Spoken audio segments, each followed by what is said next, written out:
J Squad. We gotta find.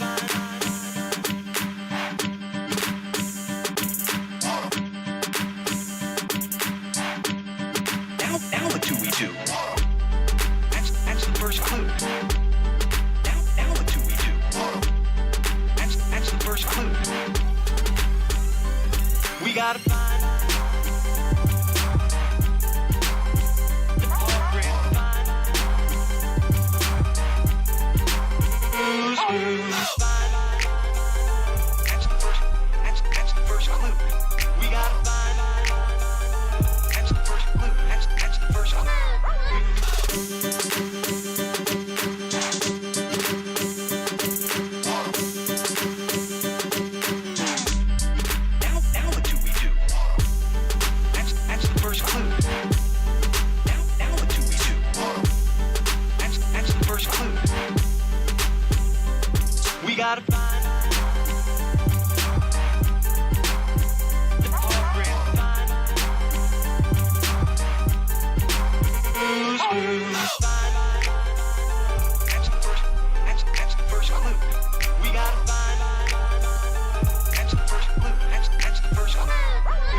Chat.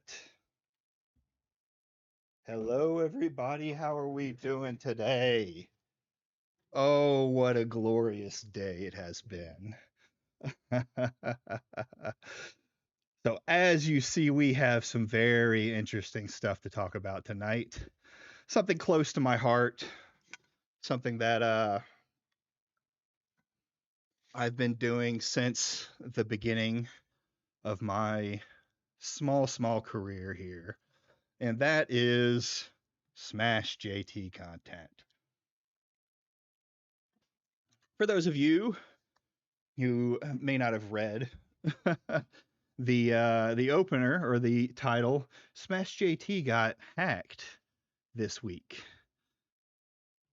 Hacked and lost access to his Twitter, his main Twitter account. Awful. It's truly awful.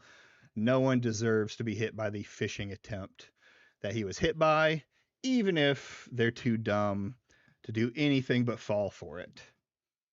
But there seems to be more to this plot. Seems to be more. I feel so bad for Smash's family. Yes, Red Stain, I do too, because it is not going well in the courtroom for him.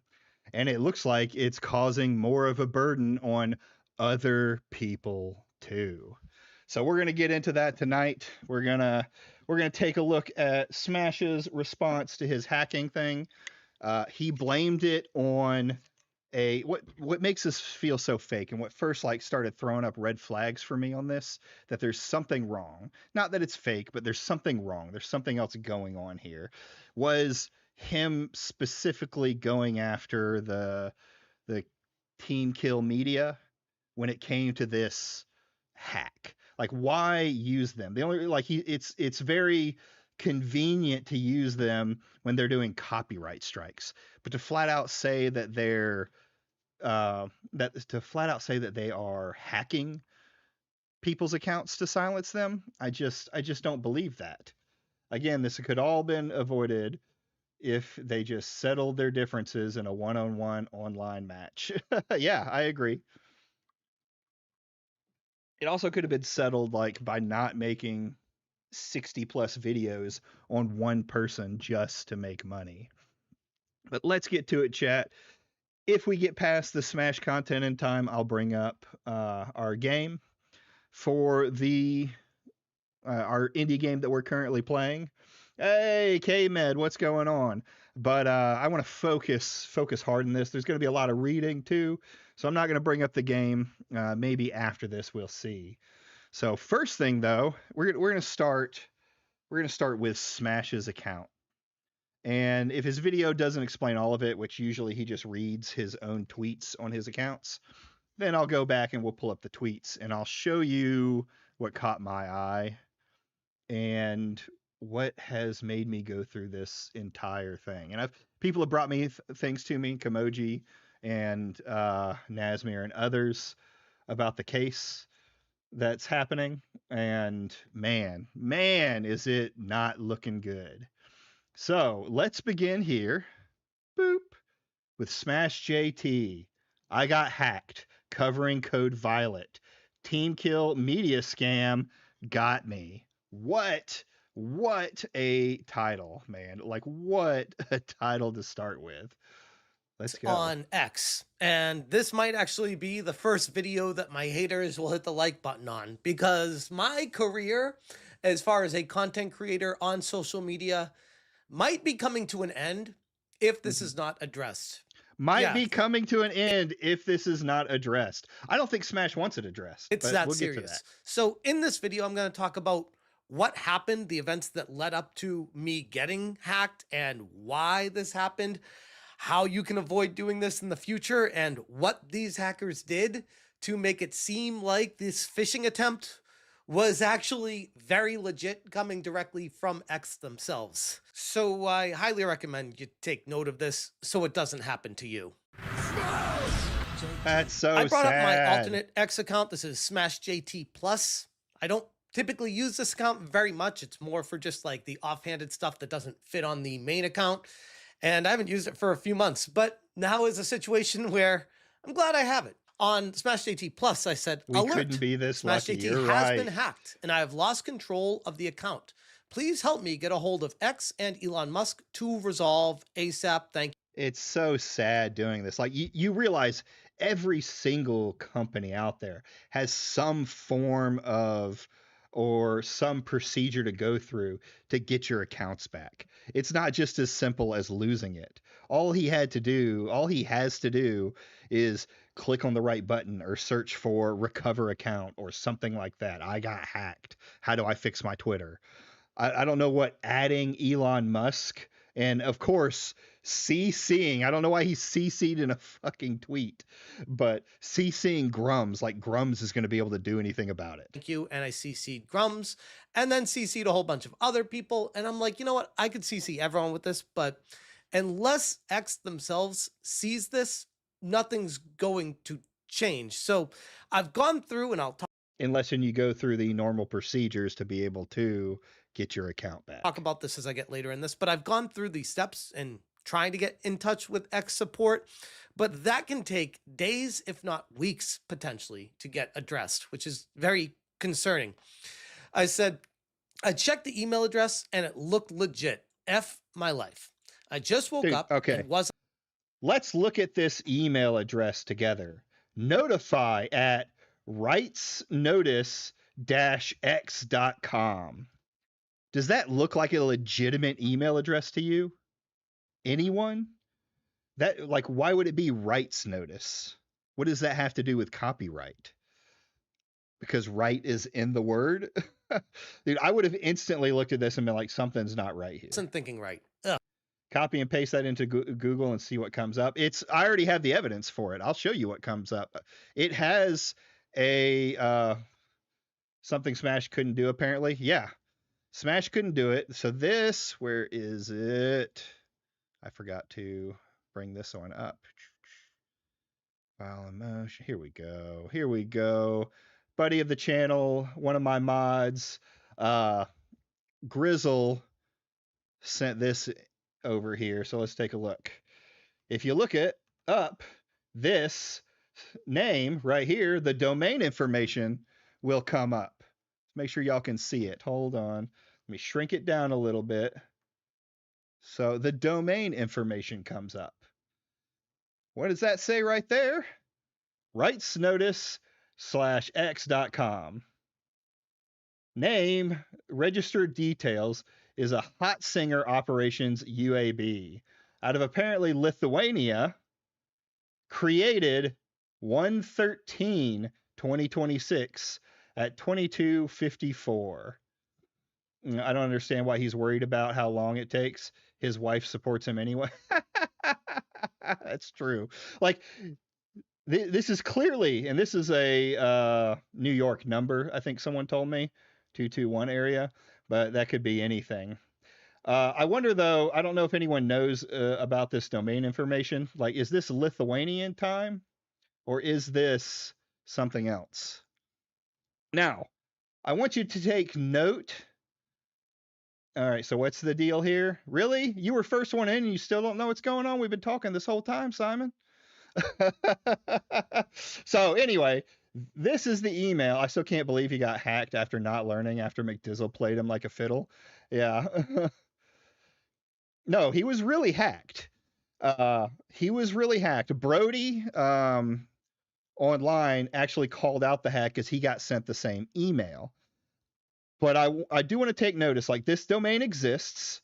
This domain is trying to look like an X account. So, I mean, a simple lookup would have solved all of this issues for Smash. But I want you to pay attention to this number, 1/13/2026, because it's going to come back up later in other things. You don't know anything about the tech mumbo jumbo? Well, this email address or this domain name is tied to this company, basically, Hot Singer, out of Lithuania. That's basically what it means. It's registered to Hot Stinger Operations UAB. So let's look up Hot Stinger.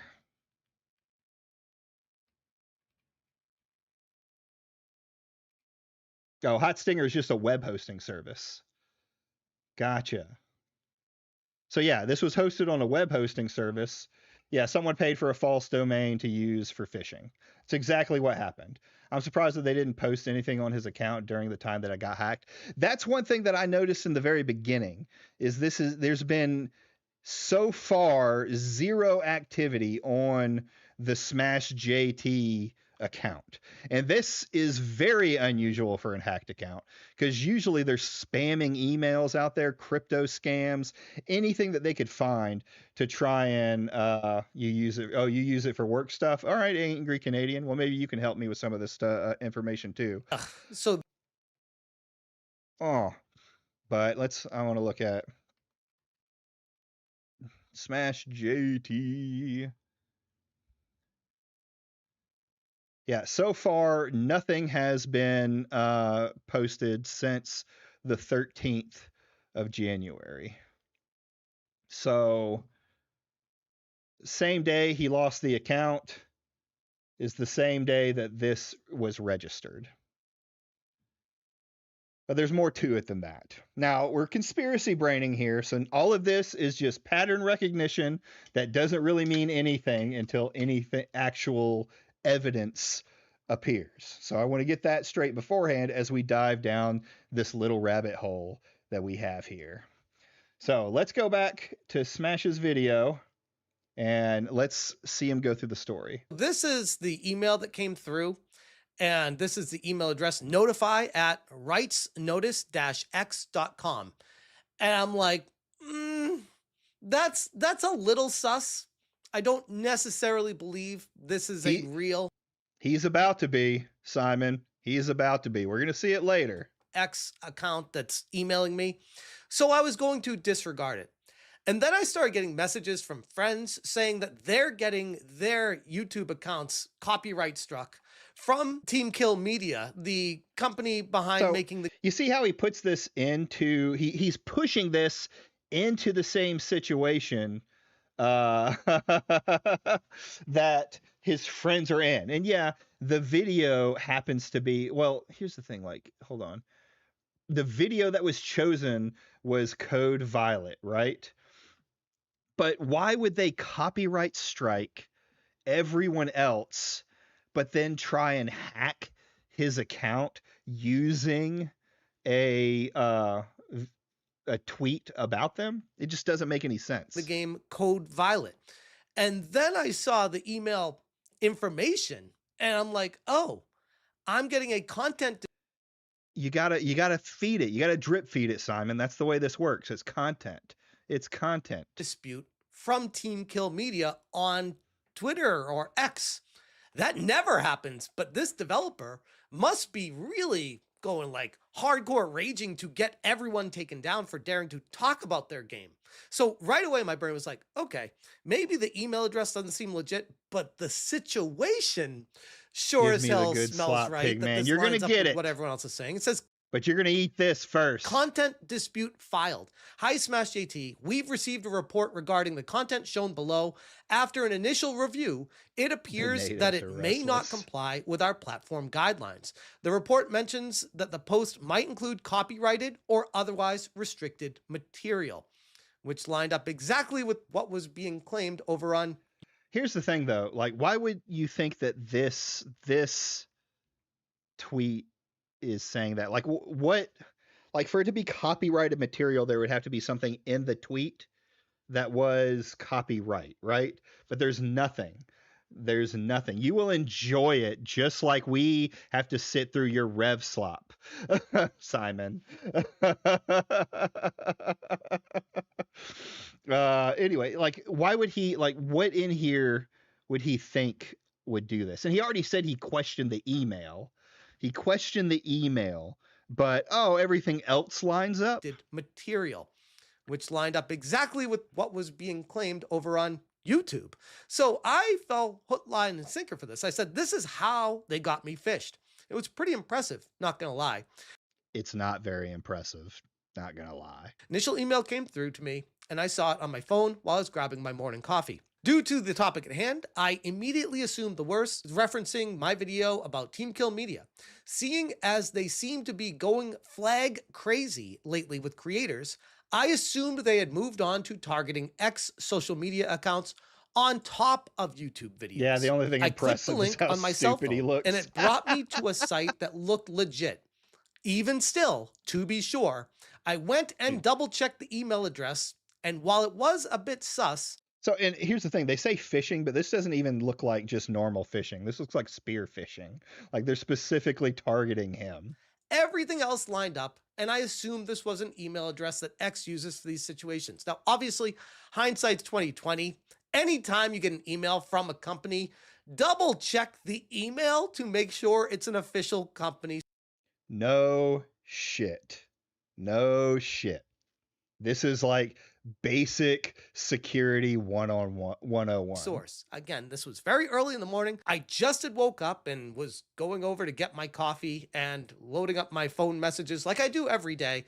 And I saw this come through as I'm getting notifications from people messaging me saying, oh my God, Team Kill Media is submitting copyright strikes on my YouTube. Question, is this slow news day or you're Abib chasing while white whale? So what does Hypnotic have to subpoena? You'll see here, Tiamat Lord, my buddy, my friend, welcome. He's getting subpoenaed for his DMs because Smash is not able to provide his all of a sudden. YouTube video. They took my YouTube video down. It's happening across the board. So I was seeing those messages come through as I was reading this email, and I'm like, well, it's happening to a bunch of people right now, which again, no excuses, but because all this was happening, But that's lots of why excuses. I was just like, all right, let me just deal with this right now. Then I will go to social media and tell people what's happening. That was a really bad idea, of course. I said it was not, as we now know. But at the time, I was just waking up, still in a fog, and getting messages from friends about how Team Kill was taking their videos down too with copyright strikes. It all came Sad. together with terrible timing. Typically, I'd be far more cautious, which is very true. This was a really, really good attempt because it looked exactly like how X sets up their reporting information. I said I filled out all the info and even wrote out a full explanation as to what was happening. And then worst of all, I uploaded an image of my Oh, he skipped past it. Why did he skip past it? This is what caught my eye here. This is the thing that I was talking about. So we have his SmashJT site.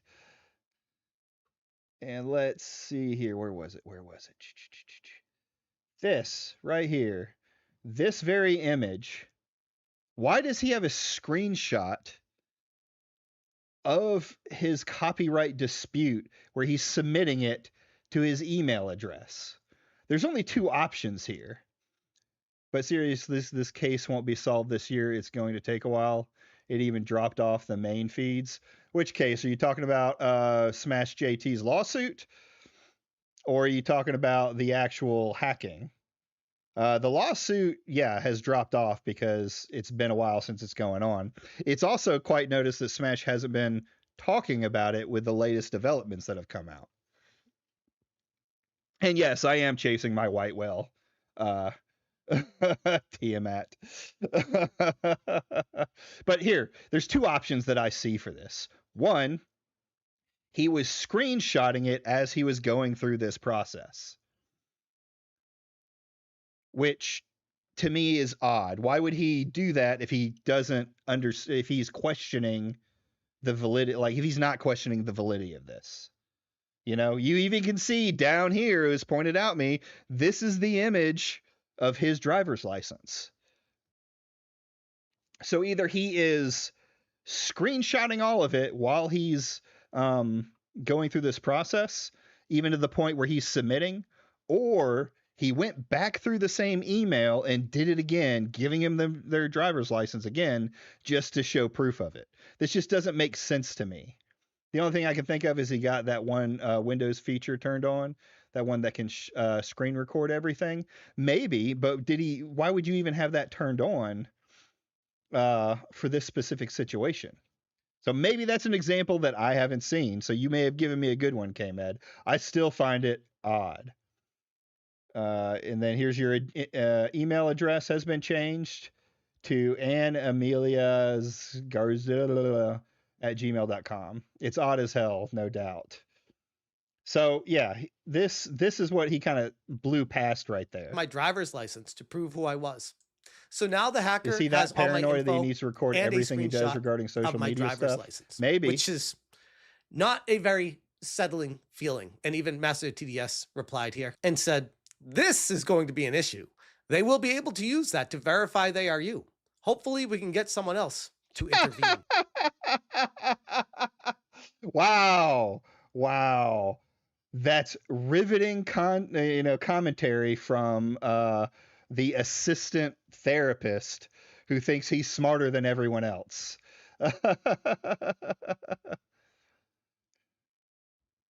Oh, they have his DMs. The reason I say there hasn't been an update is because it's probably bogged down or a nothing burger. Remember that Logan Paul CoffeeZilla lawsuit? Some go on for so. Oh yeah, no, the lawsuit's been going on for a while now, and it's supposed to go on for quite a while, and it's being bogged down almost purposefully.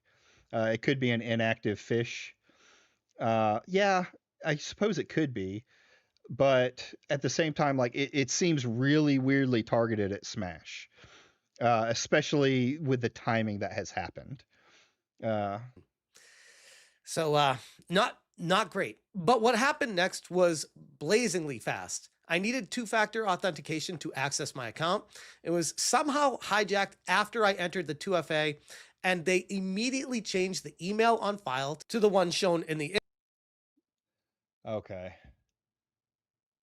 So yeah, that's a pretty common scam.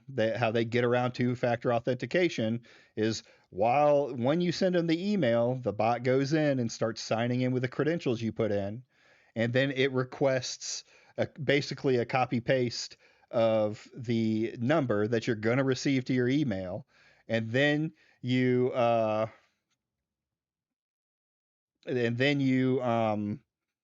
put it in thinking you're doing it right, and it goes through. First off, you should have two-factor authentication, if not 3 or 4 plus. Yeah, you have to have those things on nowadays. It's just an absolute requirement to be on there. And even then, I have seen two-factor authentication broken multiple times and people's accounts taken over because it is something that can easily be done, whether it's them pretending to be a call center person or like what he's talking about here, where they'll send you the same message saying, "Hey, give us this number." Image. And I went to go change it back, but it was too late. In the course of less than 1 minute, they changed the password, changed the email address, and changed who had access to the two-factor authentication to verify it all. Now, when I try to log in, it requests my two-factor authentication code to switch the email back, but it's incorrect. Every time I try to enter the two-factor authentication code that I have on my phone, it's like, yeah, no, that's not the correct code, even though it's supposed to be the one connected to my email address, which I would say, I know this happened. Top channels got lost due to phishing ducks. A lot of sponsors do it. Now hackers are better, but it's obvious. Yeah. Uh, that seems odd to me. So he's still receiving the two-factor authentication code, but they changed it. That doesn't seem to make sense. Like to change it, they would need to change the phone number and information like that that's in the account so that the two-factor authentication is sent to the new email address, the new phone number. And I wouldn't think he would receive anything. Now I'm not an expert in this. The work that I did with when I worked for a financial institution was not looking deep into the weeds. It was getting people access again. But it seems like he wouldn't receive it at all if this was the case. Oh, you don't need a phone number for two-factor. Yeah, I get that. Like they could have sent it to his email or, oh, a Google authentication app.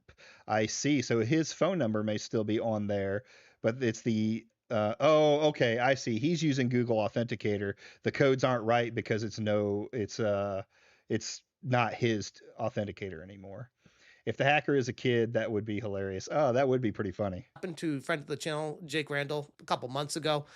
Twitter X needs to fix this. Like, this is a massive issue for someone to quickly just change two-factor authentication without any kind of verification process, just kind of like flipping.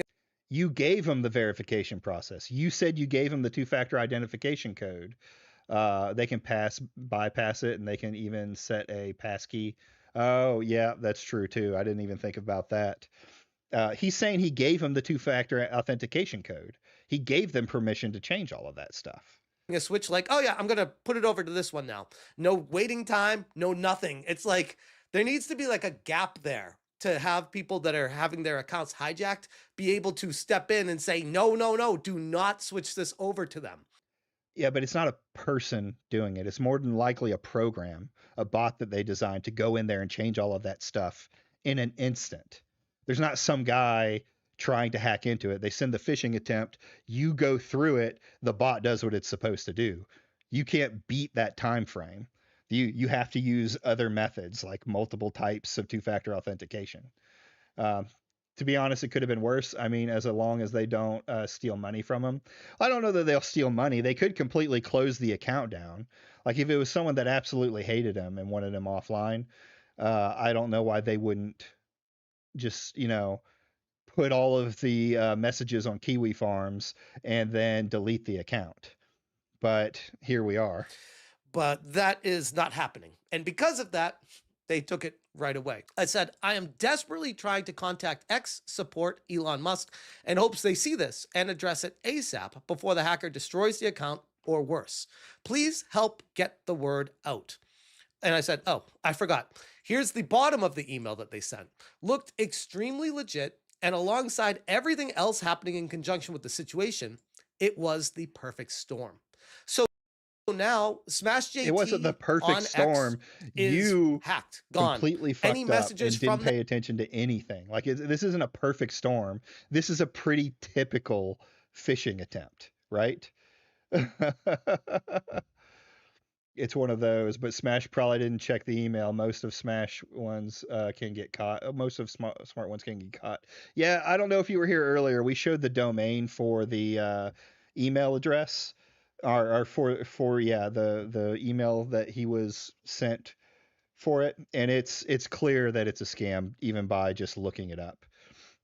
That going forward are compromised unless I'm able to gain access to this again, which I'm very hopeful that I do, but I'm not holding my breath that this is going to be something that happens immediately.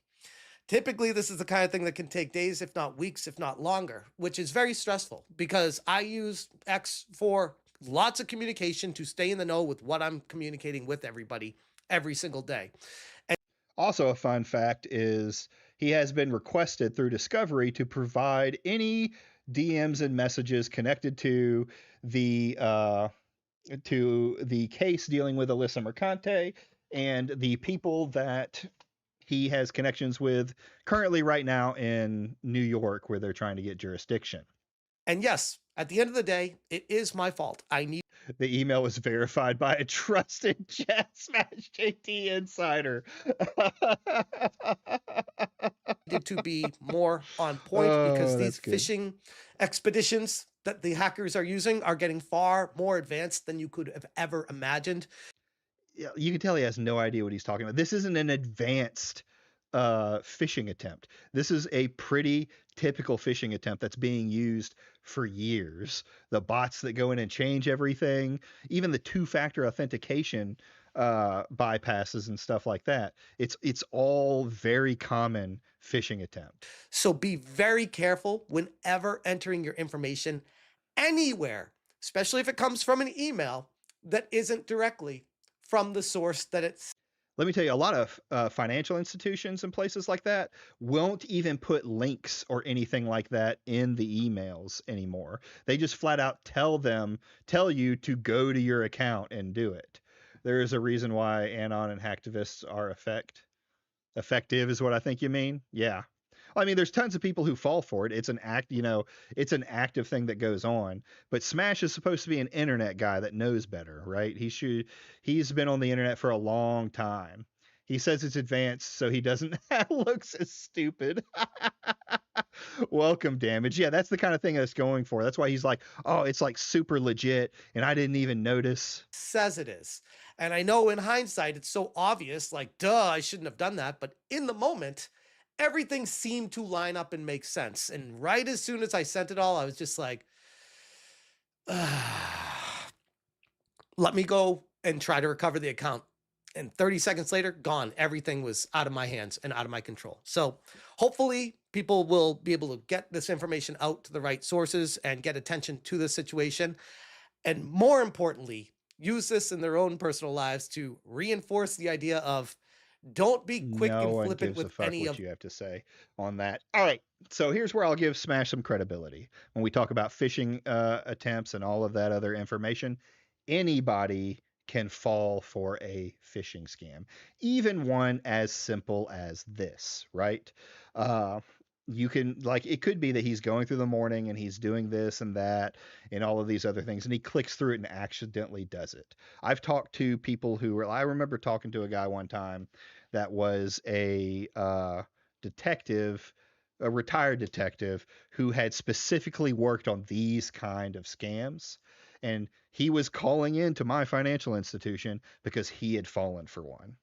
Like, even high end cybersecurity guys can be not paying attention and fall for this. So it's not like I'm saying he's stupid just because he fell for it. I think he is stupid because he didn't look into any of it beforehand. But his entire idea that this was some kind of advanced high-tech phishing attempt just kind of eats away at the fact that he knows he was a retard for doing it, but he's trying to save face on that idea. Oh, I guess he's got quite a bit going on. So let's see what else he these says. login credentials for anything ever. Double check, verify, triple check, and then put it into a source and make sure that the email address is legitimate. Make sure there's no like posts online talking about any hacks or anything like that. It's a good place to. I make it like my SOP for if I get an email about something like that is I just immediately go to the website. I don't do anything on the email. I don't do anything on on any links or anything like that on the email. I immediately close my email and go look at my account. That's the best way to do it because really there's no reason to be clicking on the links in your email when it comes to private information, right? And I'm definitely not going to ever enter private information into uh, any link that I clicked on an email.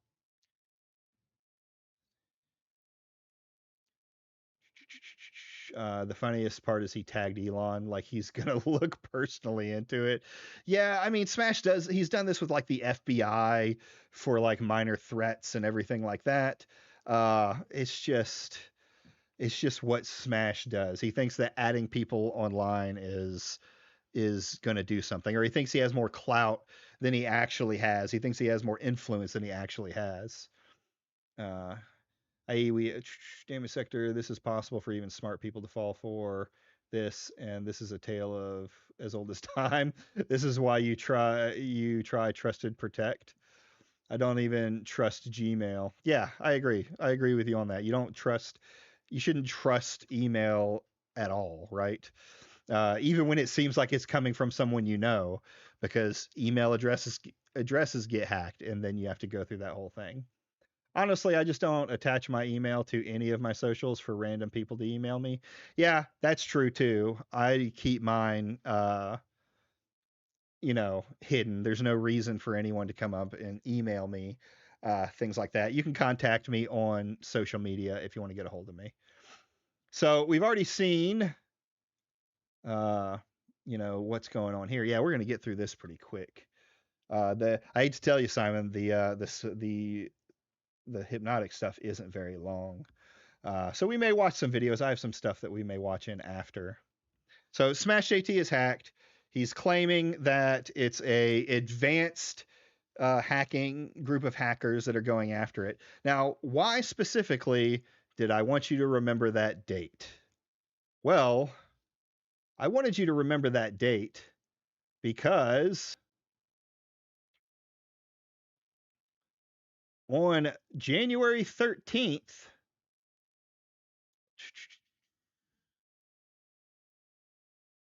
excuse me, hold on. Where is it? It was January 14th. January 13th, set in motion. Already being deadlines. Which one is it? Seeking to subpoena by email. Oh, yeah, yeah, yeah. This is a subpoena by email. On the 12th,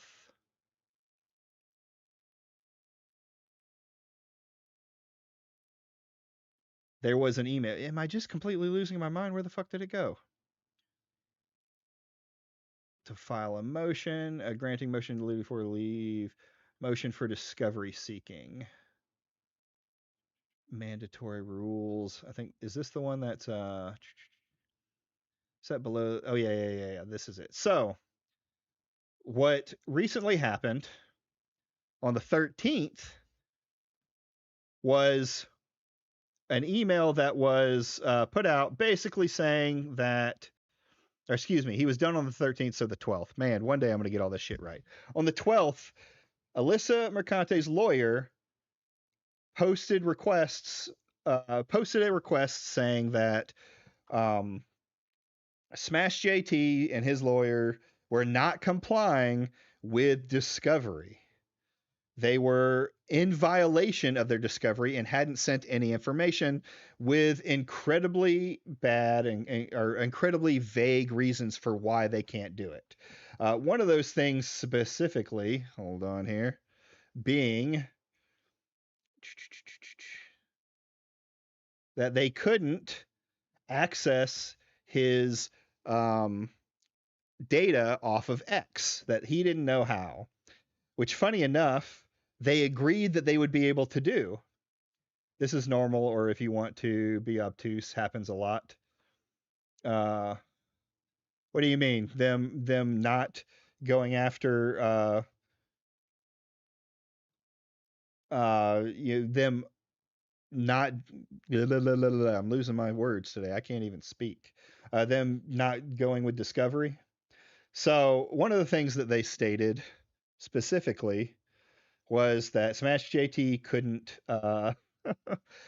get his account information, that he didn't know how to download it off of X. Apparently, when they had their little meeting about it, Smash and Alyssa, there was a meeting basically to say, hey, this is what we agree with on discovery, not complying with courts or trying to evade it. It happens a lot in criminal. They just say they forgot, then get to it. Well, so far they haven't said they forgot. All of their things have said that they don't see it has any relevance, right? And it may be, but it's still being done in this case. And one thing that, I'll say about this, yeah, criminal cases are usually doing it because they're trying to drag it on. Even other cases may be trying to drag it on. Smash doesn't want this to drag on. He's already talking about running out of money for it. So why is he not getting through the information and trying to drag it on longer than it is? It's actually causing subpoenas to be put out on other people. So she sent this in the document, or in the new document, basically saying, hey, you said you couldn't do it, but I searched Google and it gave me the exact instructions. I thought this was pretty funny and figured I would show it. So yeah, she put out her statement saying that they were violating the subpoenas. They were violating the discovery that they agreed to. And whether it's common or not, it is happening in this case. So then she comes back, or then Smash gets hacked.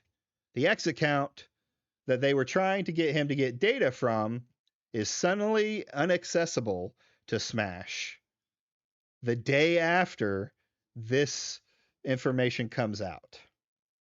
This is, again, tinfoil hat theory. If I had time to get someone to put a tinfoil hat on my Wiggler, I would have put a tinfoil hat on my Wiggler. Again, pattern recognition with no clear evidence of any wrongdoing, right? Because that's the thing I talk about with these guys, how they use pattern recognition as evidence. So I will say that. That's right, all day. That's right. Welcome to the chat. So, she posted back after this happened. Oh wow, what a coincidence. It is a very strange coincidence that they put out the document saying that, hey, you're not doing what you're supposed to do with discovery. The domain was created for this this hack that was going to happen, this phishing attempt, the day after, or that evening after, the day after, and then Smash is targeted specifically with something that's relevant online and loses access to his X account, the very source that they are requesting. There's an aspect of this I'd comment about, but it's too much to say with love with love chat limits. Do you want to come on, Damage Sector? Can you? We could talk about it.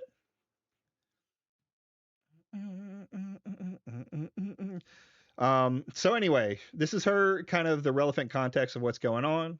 Plaintiff specifically seeks leave to. Oh, hold on. That's the. This is the one we'll do first. To the end, I should have noted the defendant's actual response at the meeting was to confirm he raised 75K of 200K for his law fund. It's moved 300K in 3K in 4 months. Live chat limits, stupid autocorrect. Yeah. So with this, they have decided, hey, plaintiff specifically seeks to serve a subpoena by email on the content creator named Hypnotic, who Judge Brody specifically directed discovery communications with, as well as documents showing his address, are the subjects of pending motion at ECF number 40. Because the documents being subpoenaed are identical to documents sought in the pending motion, plaintiff provides some context. In short, without having done any backup of the data at any point in his litigation, defendant apparently fell for a phishing scam and gave scammer full control of his X account, as well as a copy of his driver's license. See the tweet right here. And then it continues on. And this is them confirming he did not know any export of his Twitter. To that end, I should note that had defendant's actual response at the meet and confers been to say that he didn't know how to export messages from X, I could and would have provided a tutorial, much as we did for issues where defendant falsely claimed that he did not have access to documents he did. Unfortunately, defendant now served now admitted to be falsely formal responses. No documents exist. Blah, blah, blah. And counsel did not raise any very difficult to exporting the messages in either of two meetings and confers. Man, words are hard. Or in response to the formal and informal communication. So this is basically saying, hey, we talked about this. You said you would do it. You didn't tell us that you needed help finding the documents. You just agreed to be able to do it. Alyssa isn't doing much better, by the way. Well, what's Alyssa doing on this side of it? I don't see much out of her when it comes to this. I see the court case stuff. She doesn't seem to do a lot of posting anymore on X. We are in the hack arc of the lawsuit. Yeah. Also of note, the defendant has confirmed all its communications with these people have been through direct messages on X.com, and that these are extremely voluminous. And so EFC number 42 at 3. So the loss of the communications will prejudice plaintiffs severely and dramatically, since it seems there is no other way to get one of the 4 topics Judge Brody directed jurisdictional discovery about. The extent of the defendant's relationship with New York-based content creators include, but are not limited to, the Toasty, Rev, and Hypnotic. According to plaintiff, seeks leave to serve attached subpoena. This is where they're trying to subpoena, like this is them requesting to subpoena Hypnotic by email and email associated with his YouTube channel. And as noted above, in the alternative, plaintiff asks that the court direct defendant to produce documents showing Hypnotic's address immediately so he can serve a subpoena by traditional means. What's the better story? That he's that dumb or that he's crooked? I can't decide what I want. Oh, it's an interesting tale. It's a very interesting tale that's happening right now over the last 24, 48 hours. Bro, how does she get all this money to keep this lawsuit going? Jesus. Oh man. So that's kind of what's been put out there. And then this is her lawyer, I guess, being smug, like, hey, I could just look this up online. And that's the thing. So let's go down here, because this is going to be the final bit. Went through it a little fast, but that's okay. 1 hour, I think, is enough for this. So she's put in her requests to subpoena these people and her complaints about discovery. And the judge has come back and spoken on it. And the judge says, order granting 40 motion for serve by email. Plaintiff seeks to serve a subpoena of the third party witness Hypnotic via known email address. Plaintiff has requested the decision on the expedited basis due to 40 and 1. The court recently granted plaintiff motion to compel defendant's communications with New York-based content creators, including Hypnotic, as the information is relevant to jurisdictional discovery. Given the imminent potential for the defendant's communications to be destroyed, the court grants plaintiff's request. Alternate methods of service are appropriate where it reasonably ensures actual receipts of the subpoena of the witness and is responsibly calculated for the circumstances of the witness with both the subpoena, and then it goes through some case law. So basically she said, yeah, you can subpoena Hypnotic that now. Has Hypnotic said anything regarding this or cried about it in one of his videos? I have not seen anything yet, but we'll see. I'm sure when he gets the subpoena, it'll come that way. He's got me blocked, so I have to go searching for him if I want to do anything. I just haven't looked today.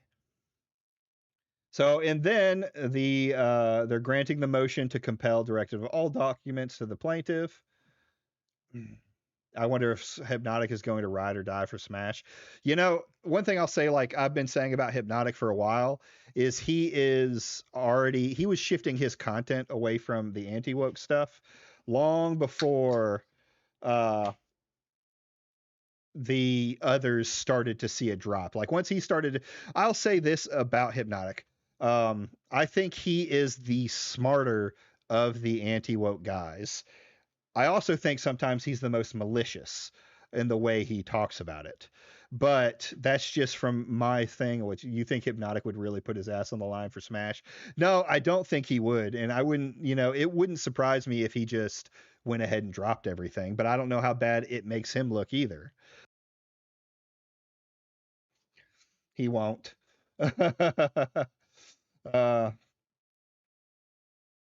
So yes, he also tends to be better at picking out the anti-woke stuff not to talk about, and he'll say things about stuff that everyone else is soying over by saying, oh, it was okay, I don't see what the big deal is.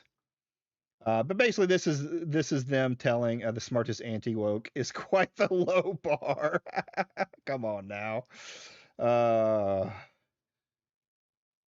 So it basically says in here that, hey, just saying it's voluminous doesn't mean you haven't told us what the volume of the texts are. You haven't given any specifics. You should do that, and the defendant should start doing discovery the proper way, or else there could be fines. Hypnotic plays ahead with the way YouTube is. You claim he is a grifter, right? You're a guy that rides the anti-chuds along with Airbagged. I haven't said that he's a grifter. There's only 2 or 3 people that I've called grifters, actual grifters, Tiamat. There's SmashJT. I believe 100% is a grifter. I've looked at his history. I've looked how he rides the internet. He is absolutely a grifter. And then Andy Pants Gaming, he's a grifter, because he actually used to have a woke YouTube before his anti-woke YouTube became big. And then Grums, I know, is a grifter and a scammer, I believe, with everything that I've seen. So those are the people that I call grifters. So that's what we have so far on what's going on with SmashJT. Whoa. Smash is your rage baiter. get it right. This goes back to the Amico. Well, here's the thing. He's not just a rage baiter. He will change his mind based off what he thinks is good for him, not based on his actual thoughts. When the Amico scam happened, uh his first thing he did was say how he thought it was a bad idea. And then the moment it looked like there was any traction on it, that's when he turned around and was like, oh no, Amico's good. And then he started going after the people who were anti Amico, right? Can also say that he had a sunken cost fallacy with that, putting 10 grand into it. But he's a rage baiter now. He wasn't before. He was always trying to find the thing that would make him popular. He didn't care about gaming. He didn't care about anything like that. All he cared about was finding the niche that would make him popular, and he got it. He used to say woke stuff and everything's like that until he decided that that wasn't the popular thing anymore. Until he popped off with the Alyssa Mercante videos. He is a grifter by nature, and the problem is he has grifted himself into a corner that he can't get out of. He is what he is, and now he's trying to rage bait to keep whatever audience he has left. That's the difference. Uh, and even then, Andy Pants, yeah, he's a rage baiter, but he's a grifter because he doesn't believe in what he says or what he does. He actually did. Yeah, he defended The Last of Us 2 and said that everyone needed to do that. He went shirts off for women gamers and all of this other stuff. There's the long ago lost media that I would like to find for my little white whale adventure, where he was positive about the BLM, from what I understand, and the George Floyd shootings. So he doesn't stick to anything. He doesn't believe in anything. He was part of the retro scene. A lot got scammed by Tommy Tellerico. I don't call him a grifter. He is a YouTuber, and they usually are spineless. Yeah, okay. I can agree with that. Uh, I still call him a grifter in the way he works. He's a YouTuber, so he's spineless. I can agree with that. Being a YouTuber myself, yeah, that was pretty cold and based. Of course, welcome. Well, you missed it. We just kind of ended off on it. Uh, Collective. We haven't seen much information. I'm gonna go look here real quick while we're sitting here chatting to see what else has been said. Because it is at real.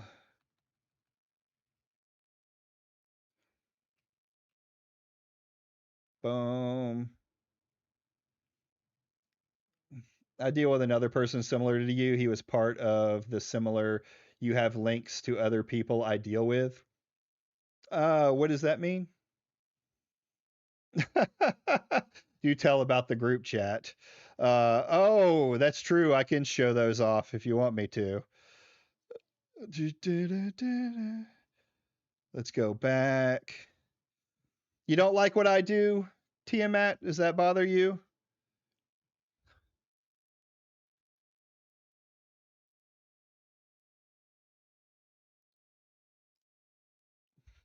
Damn, it doesn't even look like he tweeted Smash at all.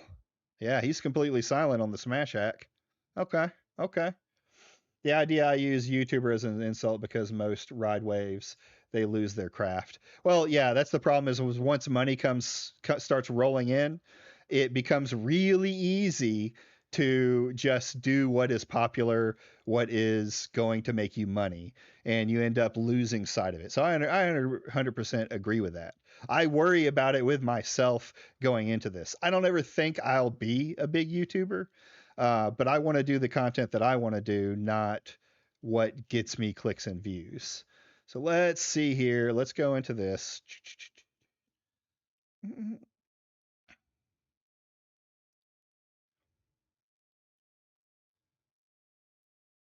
Oh, damn. New information. Looks like that's a super valid point. Look at the Paul brothers. Yeah. Yeah. Oh, what is that? That's not what I just looked up. Anyway, let's take a look at this. So, Jersey does what? A lot of retro game stuff. Uh, yeah, come on in. Let's see here. Get into Tiamat. You're also welcome. The thing is, you're okay. You feel the ante, but it's normal in spheres to have opposing voices. Just never become Clout Goblin or Clout Rage Baiting Goblin. That's fair. That's fair. I'll stick to that. And you know what? I've told other people in my chat and in my Discord and things like that that if I start going down that route, hold me to the fucking fire, right? Blast my ass for it. Because I like doing the content I do, which is usually looking at messed up people. Hold on, let me get in here. And I don't want to get away from that. Hey, what's going on, Jersey? Can you hear me? Hello? I'm seeing your green thing go up, but I'm not hearing you. Who's more messed up than JT? It's only going green for a second. There it goes, but why is it not making any noisy noise? Camera.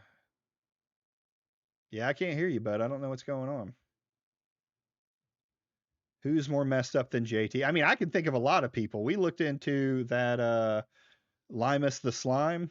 Oof, that one was a bad one. I'll fix it. Got it. It's also 6 degrees of separation. Most know each other through others. Me, I've been around YouTube since before '08. Okay, an old hat. Can you hear me now? Can I hear you now? Oh, he's on it. Got it. Actually, Savvy's thread was woof. Yeah, I'm not going to talk about it online. It was, to me, um, I'm not going to talk about where it is online. To me, it was kind of like it's not anything that people don't already know. Still can't hear you, bud. But JT is messed up. Here, I'm gonna end. Yeah, sure thing. But JT is messed up in the sense that he uses his kids as a shield. That is a huge criticism I have for him, and in the fact that like I do not believe in putting your kids on social media, YouTube, or anything like that, especially if you're just doing it for clicks and views. It's just, it's not something I believe in. You will never, unless it's a mistake that I don't hit the mute button right, hear my kids or have my kids sitting on my lap or anything when I'm doing the content I do. I don't get why he ever posted them on that account. He should have made like a normie one for his family and stuff. Yeah, I mean, I would stick to other mediums than X for that, just knowing how volatile and how messed up X is. Outside the sonogram, social media won't see my daughter. Yeah, that's a good way to go. And there's too many fucked up people. And the moment you put something online, it's available for everybody, right? Everybody can say anything about it, do anything about it, and that includes all the fucked up freaks. All right, let's see here. Hello, hello. I still can't hear you. What's going on? Maybe it's me. I see you talking. Y'all can't hear him, right? This collective scary Jersey guy. Yeah, collective is scary Jersey guy. Hold on, let me. Hello, hello, hello. Hey, Damage, do you mind jumping in and seeing if it's my side or if it's Jersey guy? I've seen communities with people I've seen come to others. You deal with a lot of weird people and orbiters of failed gaming YouTube. There's a reason gaming YouTube fell off. Yeah, yeah, I agree. Well, I like my I like weirdo stuff. Like I listen to a lot of the commentary guys. I haven't listened to him in a while. I'm missing out on like Aiden getting completely bodied by everybody. But yeah, I like that kind of content. Really weird, obscure subjects, really weird games. Let me go in here. Hold on. Yep. Hello, hello. Can you hear me here? Nope, I still can't hear you. Hmm.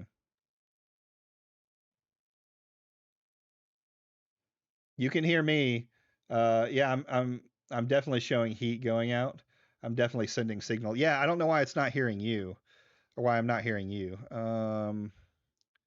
User volume. What the fuck is up? Hold on, real quick. I'm gonna reopen.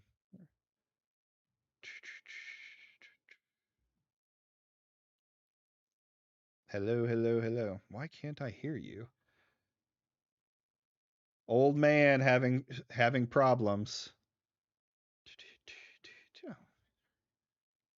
All right, here's. Can you hear me? Damaged.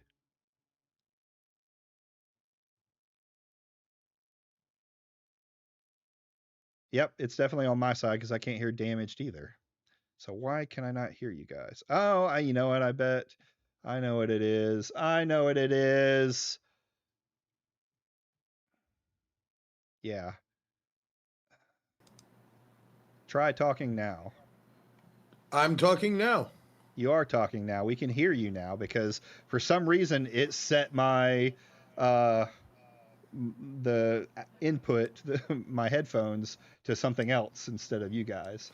Okay, Well, I'm Grandpa, sure take that's your something that time. Jay will bitch about next. Yeah, I'm sure. All um, right, so walking through all this, I know I came in at the tail end of it. Yeah, Homeboy showed up in a group chat yesterday, and he kind of ran away. yeah. It's the typical shit that he does. Why did he come into So, I that group mean, chat? What is that group chat, if you don't mind it's telling just me? like a group of like random friends where we just talk about shit. And he was added in there as a goof a long time ago. Because you know him. If anybody ever stands up to him, he runs away with his tail Yeah. in between his legs. So I had posted, alert, SmashJT has been hacked, you know? And then he Hmm. tried to like comment in there, laugh out loud and all this. It's like, oh shit, he's here. And then like all of us were like, hey, how's it feel to get hacked? And he's like, oh, it sucks, you know? And then I just started fucking letting him know what I thought about him. Yeah. Let's see. I can bring it up. I can. I'm good. You I'm do you, ask you do have the damaged. caps from there. Yeah. Well, Damage knows that I'm good at leaking DMs. So here we go. Well, basically the gist of it is I was just like, because you know the info came as it came, and stupid ass said that he like gave them his driver's license, and I'm like, fucking Jeff, you gave them your driver's license? Good job, dude. Gone. Yeah. Well, we also watched the video where he's talking about it's a very elaborate scam, and it's clear that it's like a very typical phishing scam. It's not anything to write home about. It's a very, very, very weird. Yeah. This is one of those things where this one I really can't call it because one, he is stupid enough to fall for something like this because he's fallen for this shit 1.5 billion times, 1,500 times. But and proof that he has fallen for this is dipshit who never checks, you know, anything, never looks at anything, never sees if his fly is down. One of the tweets that he posted out has his fucking driver's license on it. Yeah, yeah, I saw it. Now, I'll say this about that. Like, there's no way you could possibly tell what that image is. I do find it very odd that he screenshotted the image as he was submitting and went from there. Well, here's the thing, though, is I think that he screenshotted everything because I wanted to give my viewers an inside, step by step, of how this all occurred. But it also does seem quite strange that we suddenly came up with two separate Twitter accounts the Yeah. day before this happened. Well, no, he's had two Twitter accounts. That one's been around for a while. I almost want to say that that's the older account, or he made it to do side content and then just kind of let it die. I found that like a long time ago. So it's Yeah. not a new account. He's always had one. He has But three he announced how he was breaking this off. Yeah, there's three. extra. I need the three. I need the third. There's the Oh, SJT live. plus. Yeah, live. He does have Then a there's live. the lives, and then there's a regular one. Because I wanted to be able to differentiate which one the gaming doesn't have any place in. I thought you were a gaming channel. Okay, I could get it at some point. Like I know, like I watch. We'll go with Chud Logic. He's a good example. I mean, I guess his content isn't gaming per se, but he separates his gaming from his bigger one. And even then, you could say like from what I've read and what I've talked to people about from a like algorithm perspective, gameplay is different than games commentary. And if you want better boosting, from what I understand, you stick with one area because that's the algorithm will keep feeding it. It uh it what was I gonna say?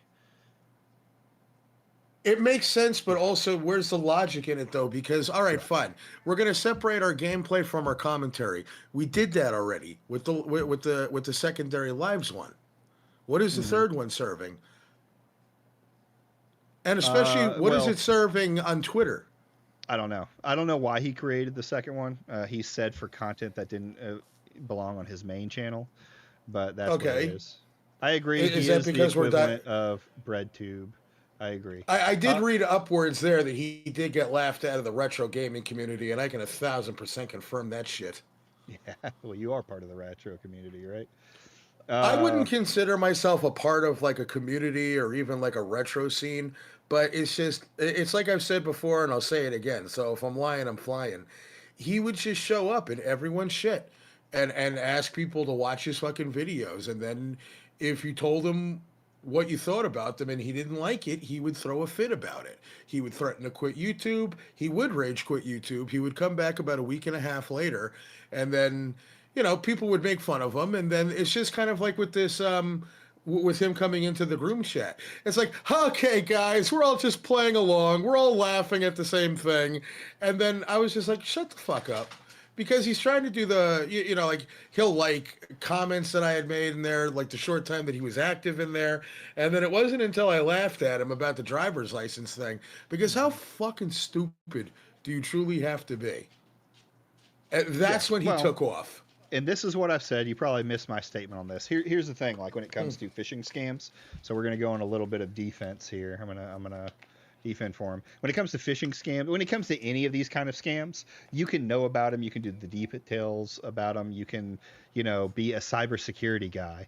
You're still susceptible sometimes to being hacked, to being tricked to do it. So yeah, I'll give him a little leeway there, but his entire interaction with this is how it's so elaborate. I'm not dumb.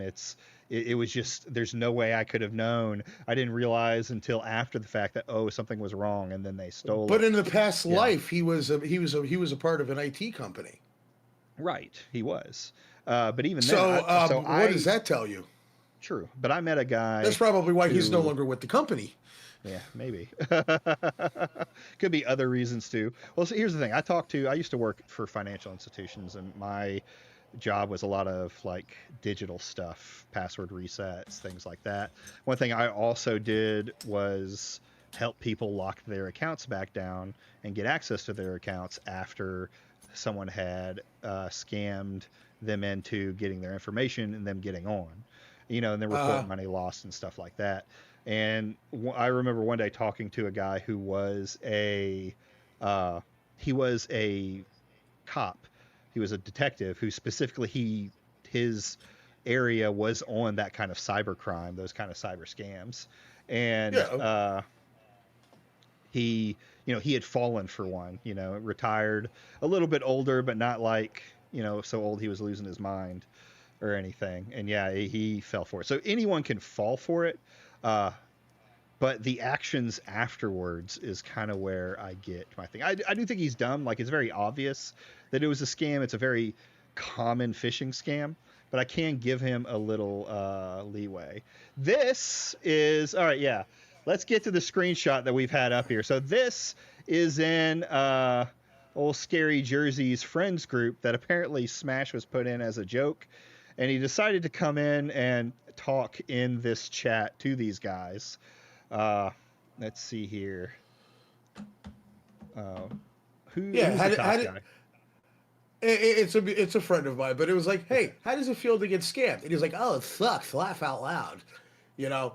And then, like, when we get to the second part is where the gold really is. Oh yeah, it's just because I'm like, you fucking seriously did that?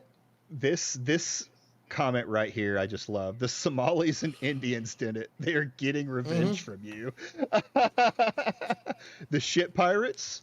The ship pirates. The ship pirates. Using boats purchased with Google Play. Boats from AliExpress and Temu. Oh, God. And then here's the other one. Bob lives. I think that's talking about that. Fucking miserable bastard. I don't know who Bob is, but we don't care. Oh, this is you. Fucking miserable bastard. Yeah. Laugh my off, Jess, you sent a picture of your driver's license. Good fucking job. God. SJT left the group. I was even nice to him. I could have told him that I will fuck his wife. So yeah. That's that. That's that. No. Well, that used to be Jeff's thing. Like when he would talk about women content creators, he would say, "Hey, get out of the kitchen." Yeah. If you can't stand the heat, get out of the kitchen. Yeah. All right. So we couldn't stand the heat. No, he can't, because anytime anybody actually does go at him, he runs away. And you see, this is the problem with him. I don't give a fuck about his politics. You got your politics, you got your politics. If you're on the left, you're on the right, they're all fucking corrupt. They're all ridiculous. You know, I don't care. You're allowed to believe what you believe, and I'm perfectly cool with that. It is the bullshit that he hand feeds people. Like, in this particular instance, I knew it was kind of suspicious, but you did it anyway. And I kind of had second thoughts about it, but, you know, I hadn't had my coffee yet. You know, it's always a fucking excuse.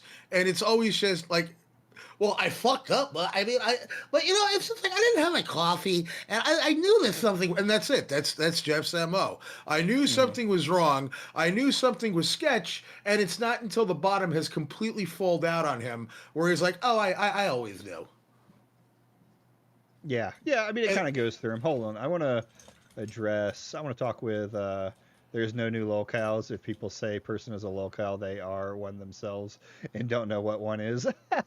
I agree with that. Yeah, I do agree with that. It's no, very I also. The thing is locale has gone mainstream, so people don't know the difference. Like they don't really know a locale versus a career cal versus a horror cow. Anyone that's doing retarded stuff on the internet now is called a lolcow.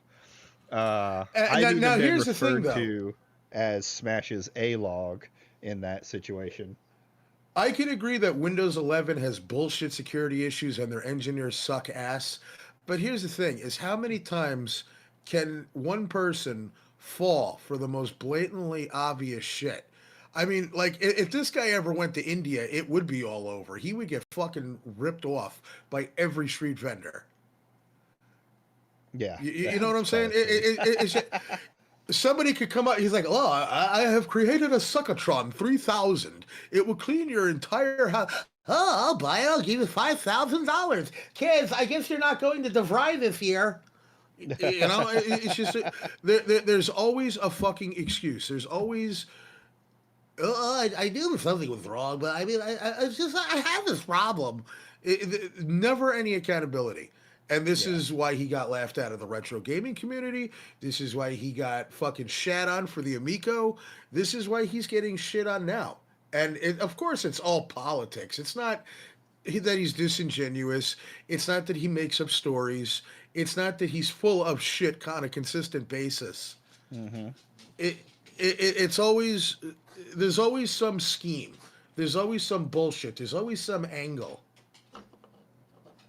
Yeah, I got that. Also, Tiamat, you said, I'm leery of people who follow or praise the ones gamers know as bad. Basically, if you give Mighty Keef I don't know who TTBN is. Airbagged is a sign, or if it's AKA also KMed, who I follow. I have no problem with KMed. You could say he's a little toxic, sure. The airbag situation is That guy's a fucking loose cannon. Yeah, he's absolutely a loose cannon. I don't care about the stuff that he gets kicked off of X for personally, because people do that all the time. I do care about when he doxed the Smash's wife, her job, right? That's no, a that big wasn't hit me. fucking cool. I'm against fucking that smashing all together. You could say that it's a sign, but I also follow SmashJT and anyone else that I'm against. Like, I don't follow people because I agree with their ideas. I follow people because I want their content to pop up in my feed. Fair enough. So yeah, if I have a disagreement with somebody, my goal is to not be afraid to have a disagreement with anybody, no matter the difference. TDN is the tall black nerd. Oh, I think I've gotten into it with that guy before, and I've probably liked some of his contents. He follows me for good pork barbecue tips. I ban you right now for going against the pork empire. Fucking damage sector. Here, I'm gonna start playing this while we go. But yeah, I mean, this situation is completely fucked. The case is just not looking good to me for Smash. And I understand that, yeah, they may be something people do, but you add in the fact that he just lost access to his... the timing is very, very convenient. Yeah, time is very, very convenient. And what it's ending up doing is getting his friends, his supposed friends, subpoenaed legally, instead of just them being urged to give the information, right? They've all been sent notices that, hey, we want this information, but it hasn't been an actual, like, you have to give this information out. So I don't know the legal precedent behind it. Well, here's the problem with this lawsuit bullshit in general is that he will throw everybody under the bus. Guaranteed. Everybody that he can throw under the bus, he will throw under the bus. Yeah, I agree. Are you sure if it's Hypnotic? Yeah, it is. Whoops. It specifically notes Hypnotic that he's going to subpoena. Where is it? Wait, he's going to subpoena one of his own friends? She's subpoenaing him. I'm sorry, but you know something? I'm the type of person that if I fuck up and I have friends that are party to the fuck up, I'll be like, look, I'll take the brunt of this. This was my doing. I don't know if you can even see this. It's so tiny. I can see it. Hold on. There we go. Where are we? Let's go down to the bottom. Yeah, I should have done it this way. Specifically in here, order granting motion to seek leave to serve a subpoena to third-party witness Hypnotic via known email address. They've also requested... there's a lot of gamers in or around New York, plus Alyssa is a freak, hates Hypnotic. Oh yeah, I'm sure she does hate Hypnotic. That may be part of the reason. Right now, the thing that's going on right now is we're not even into the actual, court case. We're still trying to determine jurisdiction. What are you clipping? If the subpoena goes through, all these guys are losing their channels this year. They better get their Mickey D's resumes. I don't think so. Oh, they're fucked. Here's the thing. Like, a lot of this stuff, I don't think the case will hit the case. I don't think it will either. I think it's going to get to the point that Smash is going to end up having to settle. He's already stated that all of his property and everything like that is all in his wife's name. So what'll probably happen is he'll, file for himself to have, God damn it, what is it called?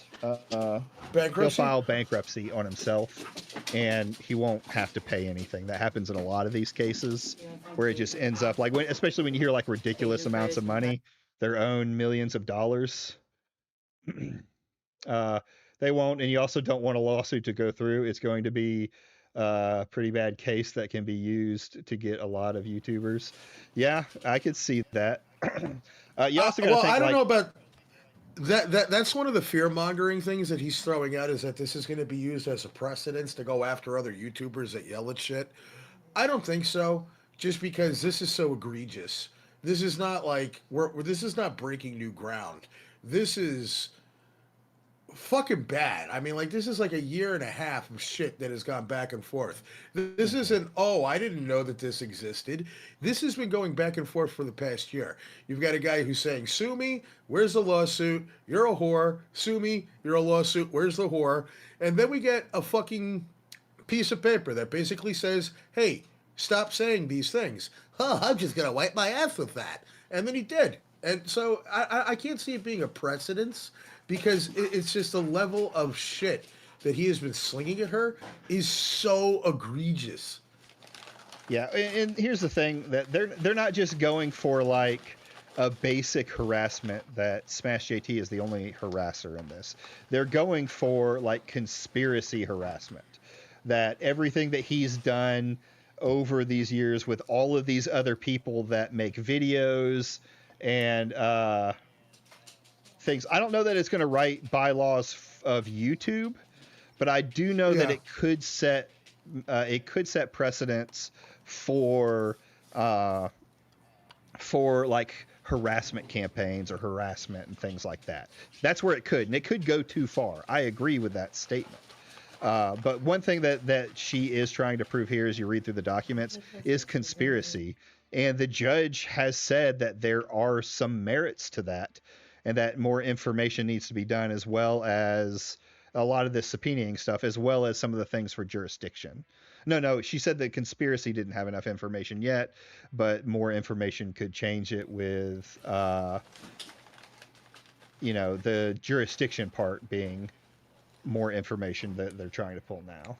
How many I YouTubers think have been involved in a lawsuit and come back bigger? Well, this isn't PewDiePie. This isn't someone with like 12.5 million subscribers. This isn't someone saying the N-word.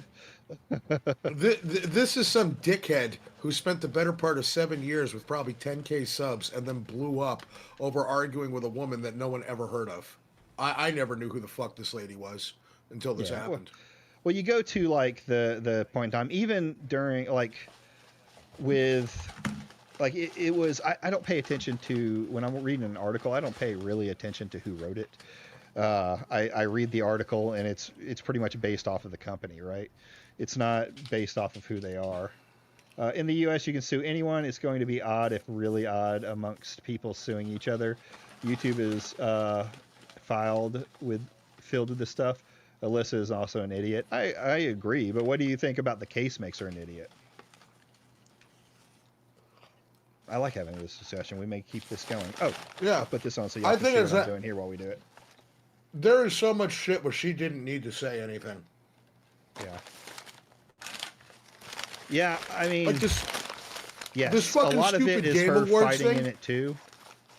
Basically, Jason Schreier can be sued for BS he spews, or Paul Tassi.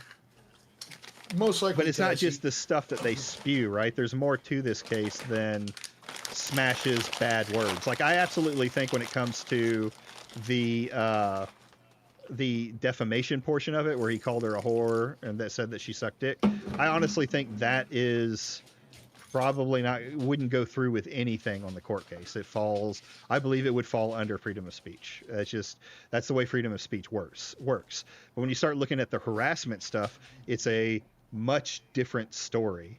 There's basically, how about a better terminology where he called her a baby killer? Did he call her a baby killer? I mean, even then, that still falls under freedom of speech. It's fucked up. You shouldn't say it, but yeah, it falls under freedom of speech. Well, here's the problem: is that if you have a conservative boss who doesn't believe in that sort of stuff, and you're saying that someone is a baby killer, even though there's not supposed to be bias, there's going to be bias. Right. But I mean, we've seen stuff like that happen all over the place. Like, people have lost their jobs because they're conservative, or because they're, they've made tweets on X and things like that. So they haven't been sued for their rights violations. Well, Um, here's the other side of the coin too, and this is something that I've been bringing up since day one, or at least I've always mhm, felt about it since day one. Is case in point, you like this shit that's going on lately with this fucking Violet crew, like these 4 developers that are suing, and mhm. even like fucking Jay Viper is actually right by saying you can't do this. You know what I mean? Like you cannot do that. You know, you can't like do what they're doing. And the whole thing is it does fall under criticism, or you know, if you're a journalist, or if you're a quote YouTube gaming journalist and you're reporting on shit. In Mhm. Smash's case, and this is something that I've always asked, what does how many dicks she sucked have to do with being a video game reporter? Well, nothing. Like what he said is out of pocket, right? One way or the other. But And he's I've doubled down on it multiple times. Sure, sure, absolutely, and he's lied about it too, about what was said and when it was said. But Well, when it's the other thing too, I'm sorry to cut you off, but another oh, thing you're that you good. really have to break it down on is she's an admitted cam girl, right? She used to be a cam girl. Hmm. How do you suck dick through a webcam? Yeah. Oh, I mean, it's a common thing. Well, she was a cam girl, so she was probably a porn addict. I'm not saying anything that he said was true, right, or anything else like that. But what I'm basically saying is it still can fall under freedom of speech. Like Well, it would be very hard pressed. But here's where I think a lot of uh, people focus on the defamation and don't focus on the rest of the case. Like Tiamat just mentioned proving damages. She can probably prove damages. She left Kotaku because of the harassment. That's what she's claiming. yeah, She's shown the emails that she's gotten from people, sending her dick pics and threatening her, threatening Kotaku, sending Kotaku emails, constantly getting spammed over and over with this shit. Now, it wasn't directly SmashJT, but he has encouraged it in ways yes. through his thing. So that's where it's determining if it's some kind of group harassment. In his Well, that's Discord, where the it came real up. encouraging comes with. Yeah. But Kotaku was dying before. It doesn't I matter know if it who was gave dying me, before. It's but still a still, company. She could have stayed it, with it when they changed over, when they got bought out, but she didn't. She left. Probably one of the things could be because it was dying anyway, but another one could be the harassment that was going on, constantly getting it with YouTube. That could also have played a part in the buyout for Kotaku. There's more to it than that. Like whether Kotaku was doing well or not, they were giving her a paycheck, and she yeah. lost that paycheck the moment Smash kept going after her. Now let's take, does Larian have the right to scryer for using AI why Divinity 3 won't sell, or Larian as harassment? Wait. Are you saying the stuff that's come after them is harassment? Because I think what you're going with is like, is it harassment if a lot of people come in and criticize you? And the answer to that is no. That isn't because of the interview. Oh, are you talking? Yeah, because of the interview, did they? Was it harassment that they were receiving based off of, the people not liking the interview? No, I do not see that as harassment, right? And it's a very fine line. Then they boycott the game, etc., to hurt sales. Boycotts are mostly worthless when it comes to it. But what I'm getting at is, just because a lot of people come at you and start talking to you on the internet about things that you say, that is not harassment. Like, I want to be clear about that. That is not harassment. And if you want, Tiamat, you can come on. I'll let you, come on, because I think we're having a good conversation, and sometimes it's hard to type and get things. I'll cut it. I got to cut it really quick. I wish I was eating good. I was actually just picking up shit that the dog dragged over here. Fair enough. But there is one thing too. Who's getting more damage, Alyssa or Smash? They're both journalists. As much as I say all the time, what gamer gives a shit about what Kotaku puts out? Kotaku's always been a joke, along with IGN. But at the very least, she's employed by a company. She's getting a paycheck from a publication, if you could even call them that. Jeff is just some shithead in a garden shed in San Diego who decided to do this after everything else fucking dried up.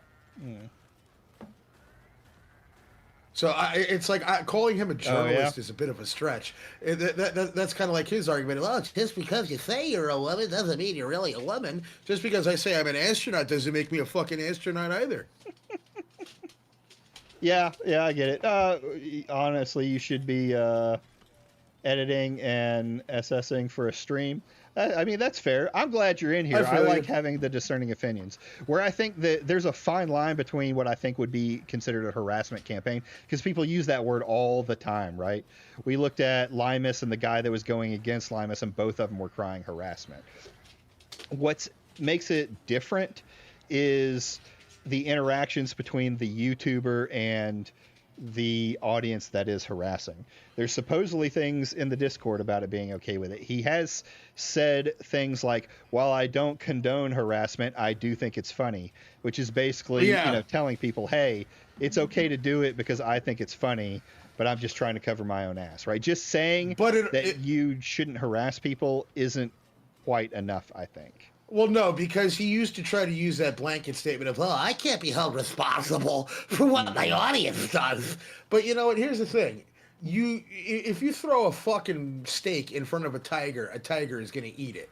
So when you have a webpage that's dedicated to exposing journalists that you don't like because they fall under a specific umbrella of they have different colored hair, they have nose rings, which I think that's such a fucking stupid argument because we're all products of the 90s, I'd like to say, at the bare minimum.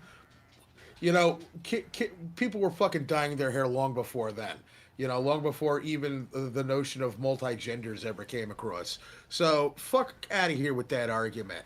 But the thing is like sitting there saying that we want to get rid of these journalists, I'm going to pull every lever to get rid of these journalists. They all need to be held accountable. This is all fucking, like, Mussolini shit. Well, these are the people that are destroying games.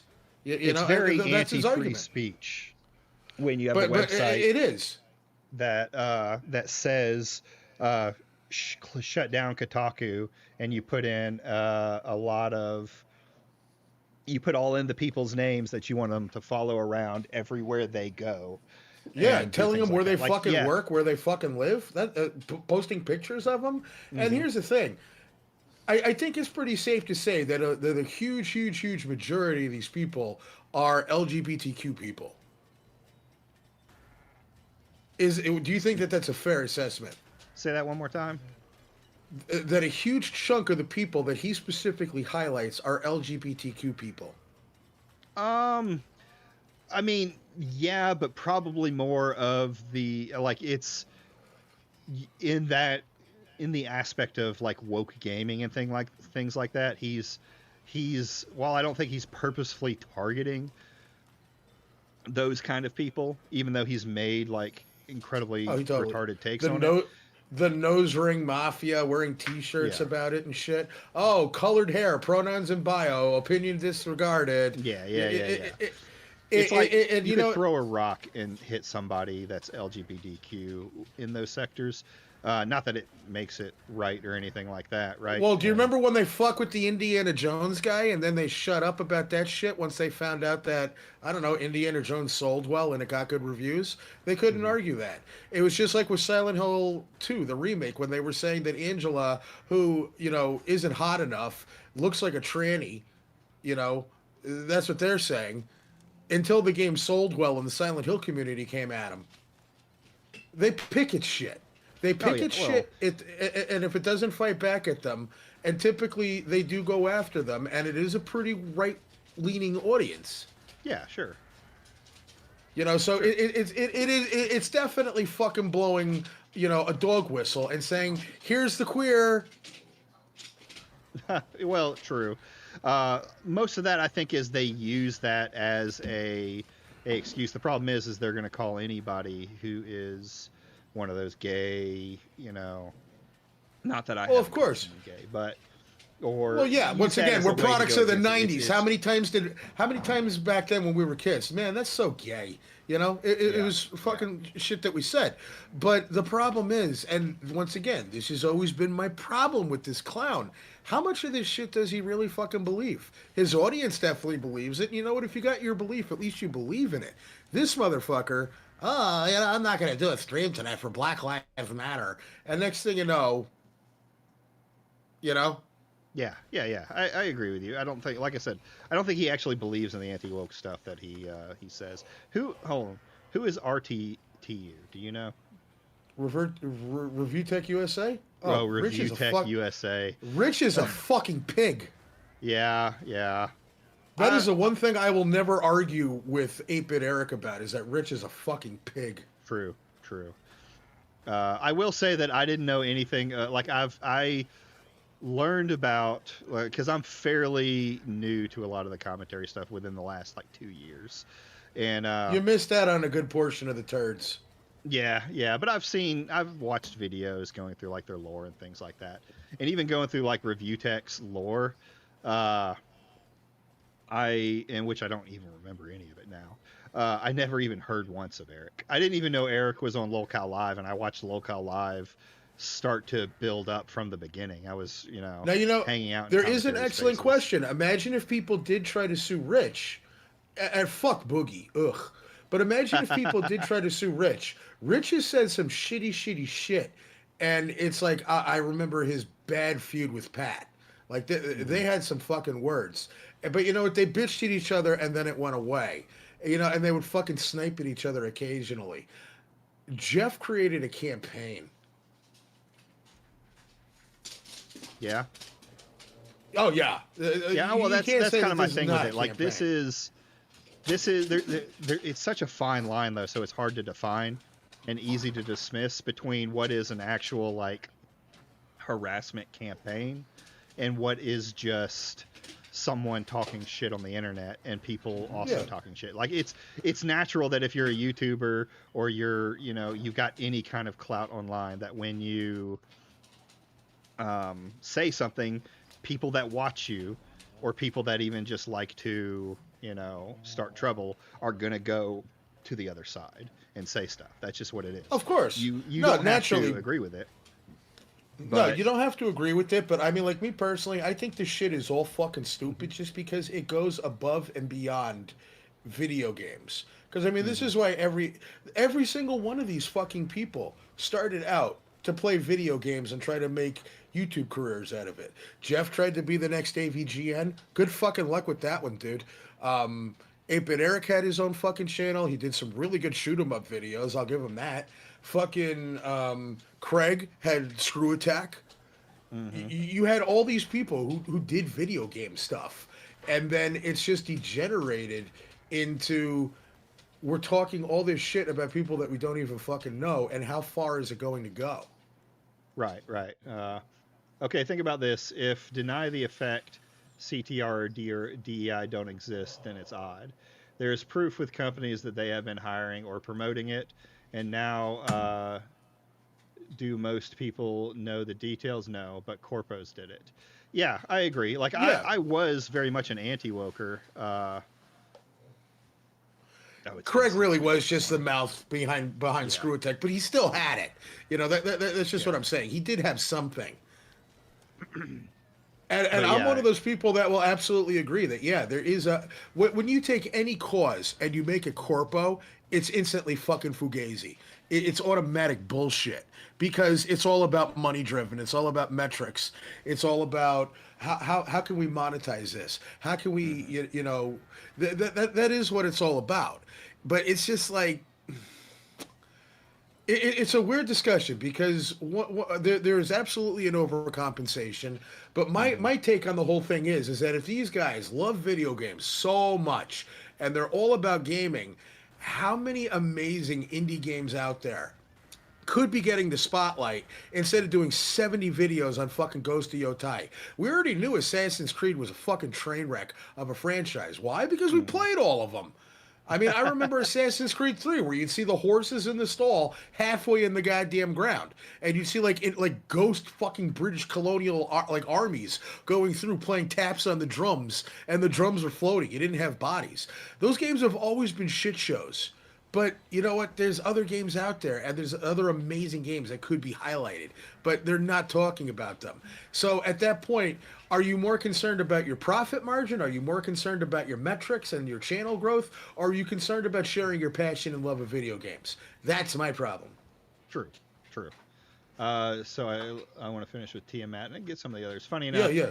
I've only seen Anti-Woke play whatever is the flavor of the month most of the time. Yeah, that's true. What does it say? Oh, the average person... Oh, excuse me. I think a lot of gamers were normal people gaming. Then the culture war happened, or the activists invaded the space.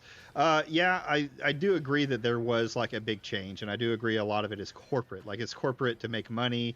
Some part of me actually thinks that a lot of the changes that happened more recently outside of like 2020 on is because of, well, 2020, the pandemic, where there was a lot more people at home and a lot more people doing things.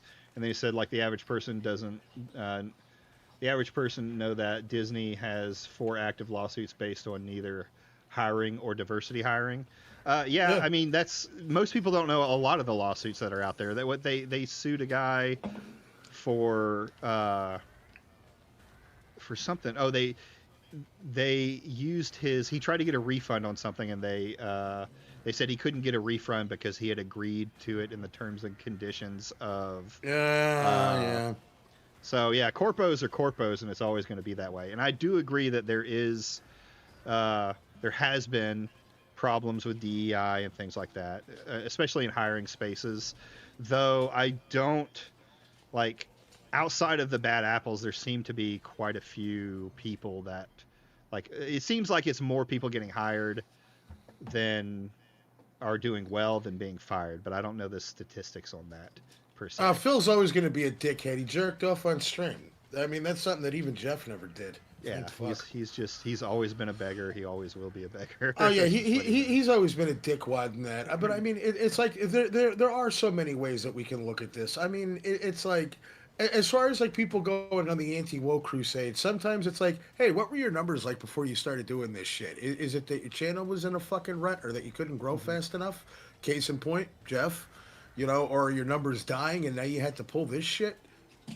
It's just, I always have to question. And it does go along with the whole DEI going corpo thing, where you have to question the sincerity. You have to question the sincerity of YouTubers who want to make it big or who want to make a living doing this, which, why the fuck would you? But, what is your motive for this? Is it really to spread awareness that there's like a major overcompensation going on and it'll eventually die out, just like any other corpo fad has? Because I mean, like, if you really want to stick it to those corporate fucking bigwigs, of course this is a time when it's like, it's, you know, instead of bitching about how a character looks in one inconsequential game, you can sit there and point out, hey, there's a game out there called Faith. It looks like an old DOS game, and it reminds me of an old John Carpenter film. And Mortis, it'll fucking be like, it'll be like etched in your brain. Point out the fantastical games. Fuck their profit margins that way by telling your audience about this great fucking indie game that's come out right now, and that's how you screw them over. No, it's just easier to, you know, be like, oh, they'll ring, you know, they're ruining your games. Yeah. Well, you know, I have no problem with mocking things that I think are silly. I did a whole I'll mock stream, stupid shit all day long. Yeah. Well, I did a whole stream on what was it? It was thirsty lesbian sword. What? It's a tabletop RPG in the realm of D&D, but it's based off of this new, like, Finding the Apocalypse, or Powered by the Apocalypse gaming system, and it's called Thirsty Sword Lesbians or something like that. Absolutely hilarious name. You know, going through that and mocking it is, to me, fine. But they don't just mock the games, right? That's just not what happens. It's this evil that has to be defeated kind of thing, and it just ends up being more activist-like than actually like mocking the game for being goofy or for the whatever But character, being against that, character here. but even if there is like an activist like developer, doesn't that kind of go against the whole freedom of speech ethos by trying to silence them and get them fired and fuck with them? Yes, that's my biggest problem I've had with SmashJT. When I first started looking into him, is he's trying to kick these people out of the gaming industry. I have no problem like if he was just mocking him, saying your shit's dumb. Yeah, he absolutely has a right to not like something, but but there's a right way and there's a wrong way to go about it. There's got to be a constructive argument, because I mean, like if you're a real game reviewer, and you love video games so much, like he claims that he does, and this is the man who says that he's going to save video games, folks. If you really love games that much, all you have to do is just say graphics. That's always going to be a subjective argument, because I could look at this and be like, oh, what's this cell shaded bullshit? You could say it's beautiful, but you could look at the gameplay and you could knock the gameplay. You can or something. Give an honest review about a game. But when you just focus on one developer out of a team of 110, and they're acting like that one developer is the reason why this game even exists. Never mind that there's a CEO who approves a budget. Never mind that there's a marketing team who came up with the numbers that figured that this would be a good idea to go ahead and make this sort of shit. And it does suck. We are in a real fucked up age of gaming, where I was even talking about this the other night, where it's like, it just sucks that we're never, ever, ever going to experience the magic of going from like Sega Genesis and Super Nintendo to the PlayStation 1 and then up to the PlayStation 2, where you got that heavy like uptick in graphics, or you got all these amazing stories. Like I was just going through my PS1 library.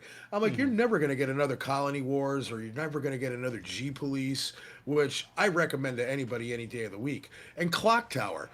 Clock Tower broke a mold and introduced horror games. Now horror games are a dime a dozen and no one gives a shit about them. But you look at Clock Tower, where they really had to come up with a creative story to come up with it, instead of just, okay, you can't kill anything, but this thing is chasing you and it's going to kill you and you have to spend the whole time hiding.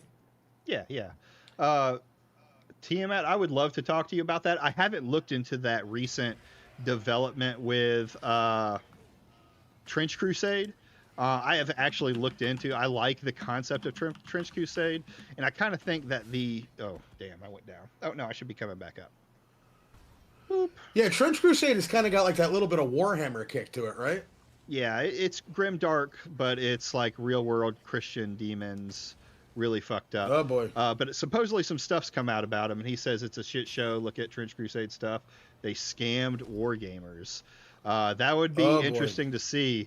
Do you have like someone I can initially watch for it, or where should or anyone you recommend that I can look it up to start doing research? I could find it on my own, but if you got somebody in particular or something in particular, it would be would be a great breaking news story that these people could do. Talk about how people get fucked on early access games. How much of a gamble it is, and how you have to watch out for that. Do you really want to buy into a product that's not really completely, finished yet? And hope that like what you're paying into is going to support it enough so that it does see completion. Yeah. Because there's plenty of early access games that I've bought, I've been disappointed with, and there's plenty that I've been completely surprised by. And there's some early access games that have become like huge mega hits, like Phasmophobia. That's a huge one right there. Yeah. Well, it's such a That's gaming news. Terrible market. I was reading something about MMOs. Yeah, but they don't want to do that. They want to do what's, that's a niche area to go into, right? That's not getting the clicks and the views the rate that goes. And that's what Tina was talking about earlier. But this is where you have to ask about the integrity. What is your intention? Oh, that's a good point, Damaged. He said that he won't touch that topic because of Grums. Oh, Grimmy. Oh, yeah, Grumsy. Yeah, Grumsy poo. And how about that? How come these guys who are saving gamers have never once talked about Grums? Well, since he's going to do what he's going to do, Craig did. Craig said he didn't care because Grums said the right words. Yeah, and anytime that anybody's asked Jeff about it, the Crusader to Save Gamers, oh, don't move the goalposts. Or he's straight up said, he's like, well, he's gonna do what he's gonna do. That fucking game is never going to come out. You have a better chance of fucking Yu Suzuki finishing the Shenmue franchise than Grum's. I wouldn't be surprised if another Shenmue came out before Grum's got a fucking demo to come out. Yeah. Expedition 33 is an excellent example, and I mean, like, the first time I saw it, I was like, Final Fantasy X, good job. So And I have don't. I'm about to push back a little bit on you. I have some criticisms with Expedition 33. Go It's for it. not as I haven't played it. Oh no, well the game itself I don't have a problem with. I think it's an awesome game. I haven't beat it, but I've played quite a bit of it. My right, so issue let's hear is it. where people call them indie, and it is an independent company by definition, but they are Okay. pretty much nepo indie. Like they didn't just like, it wasn't a small group of former devs starting their own thing. They went with Kepler Interactive, which Kepler Interactive is like a co-op of 3 different gaming companies. And what they do is they provide like all HR services and in some cases publishing and funding and all of that thing to it. Expedition 33 had everything they needed to make it a successful game. They're not the same as, say, one of these other indies that came out of nowhere. It's not. They're not really indie. They're AA. They started out AA. Pretty So much. if I could make a comparison, is it kind of like you walk into a retro game shop and you can tell that this is run by a trust fund kid? Yeah, kind of like that. All right, fair enough. And I'll give them this. They didn't spend a ton of money on it, right? They stayed within a good limit, but that's also what one of the things that Kepler kind of requires. Now Kepler is even more interesting because while they are a co-op, the CEO is a man who formerly worked for Tencent. The linguist for the game, not linguist. What are they called when they're looking at different languages? The localization. Localization person was never a localizer. She started out working for Tencent and what's the other big one that's selling a lot? Basically a bunch of these Chinese gaming companies that are buying everybody out. And her job wasn't that. It was like marketing or something similar. If you want a good video, the EGAD in there. It's a little above my pay grade, Yeah. but you know what? I do understand the fascination with it because we've talked at length about shit like how Sega developed the 32, like the Sega CD, So it's like I can definitely see why people are interested in a topic like that. It's one I don't know a whole fuckload about because I mostly stick to like my old shit because I'm an old fart. Yeah. I mean, you see, there is a good point about Baldur's Gate 3. Excellent game. Until it became a thing. It was absolutely fun until it became a thing because you know what? It's one of those things where it's like I'm playing it and I'm like, this is a phenomenal RPG experience. I love it. And then everyone's talking about the horny vampire. And then I'm like, okay, fuck this shit. Yeah, and then the bear. The bear sex I didn't even scene. get that far. But it's just, I hate it when things that I like become things. It's like when Stranger Things first came out, I watched the fuck out of it. And then when everybody started talking about it and they started talking about lore and all this other shit, I'm like, all right, I'm done. BG3 I figured it probably would. would. Act 3, probably. That's another game. I haven't even gotten that far. Yeah. I just dropped it cold turkey once everybody started talking about, oh my God, that vampire, he's so exquisite. It's just like, ugh. I would definitely say that Silk Song would definitely fall under as an indie game, but it also was a bit of a legacy too. Yeah, I mean they made a ton of money off of just Hollow Knight. They were definitely indie when Hollow Knight was made. I don't think they're much bigger, obviously, but they made a ton of money. It's kind of like trying to decide if, what's the farming game that all the comfy people Harvest like? Moon. No, that's the original. That's the good one. The one the Oh, more Stardew modern Valley. Stardew Valley, which is good. I like it, but that's kind of like saying like, are they still indie now if they make something else? Because that guy made millions off of that. Well, yeah, is the guy who did Balatro still an indie Mhm. guy? Yeah. Yeah. So when they make their second game, are they still really that classic indie that people think of, where it's someone starting from nothing, or are they the larger AA independent company? And I understand Well, indie you know means what? independent. Here's a good example for you then. Bloober. Yeah, Do they you think did. that They blue what? Oh, blue what?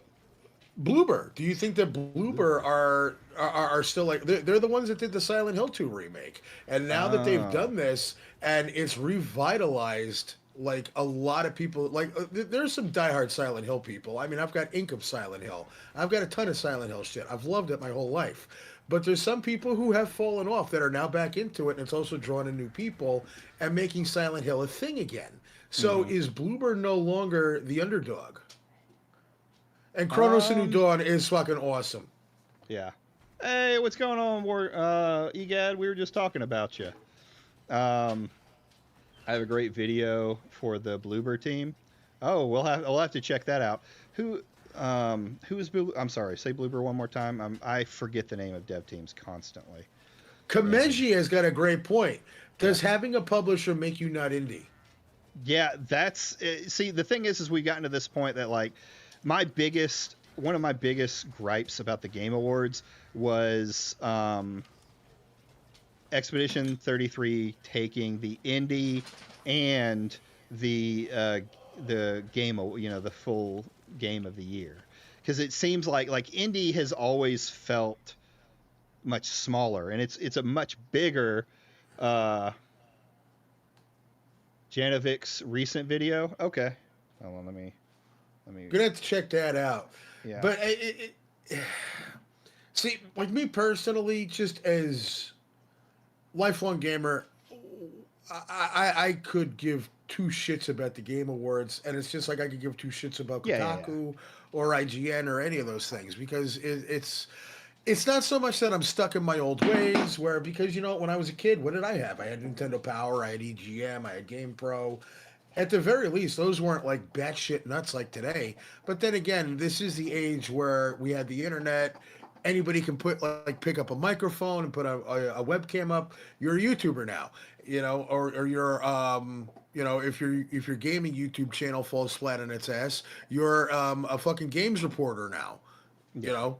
But so it's just like anybody could form their own their own dirt sheet to go off with. Indie is such a loose term that I think it's kind of lost its meaning. Yeah. It's definitely like.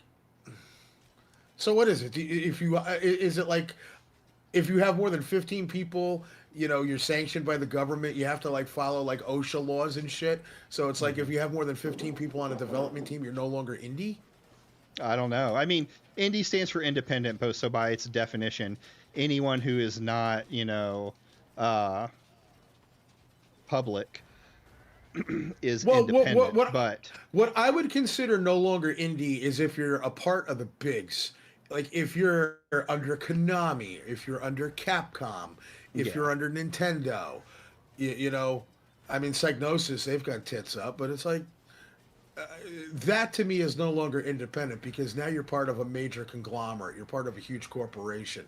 yeah. So it's like Altero, Bungie is everything not. developer There's no way detail is Bungie could way. be independent because they're owned by Microsoft. Is Kojima independent anymore, or was Oh yeah. Kojima ever independent? I would probably well, Kojima No, because is he like worked this for Konami. weird, yeah, this weird thing when it comes to him, because he's the Sony, not one. Microsoft. What? Oh, so I went. Bungie was Microsoft and Kojima was Sony.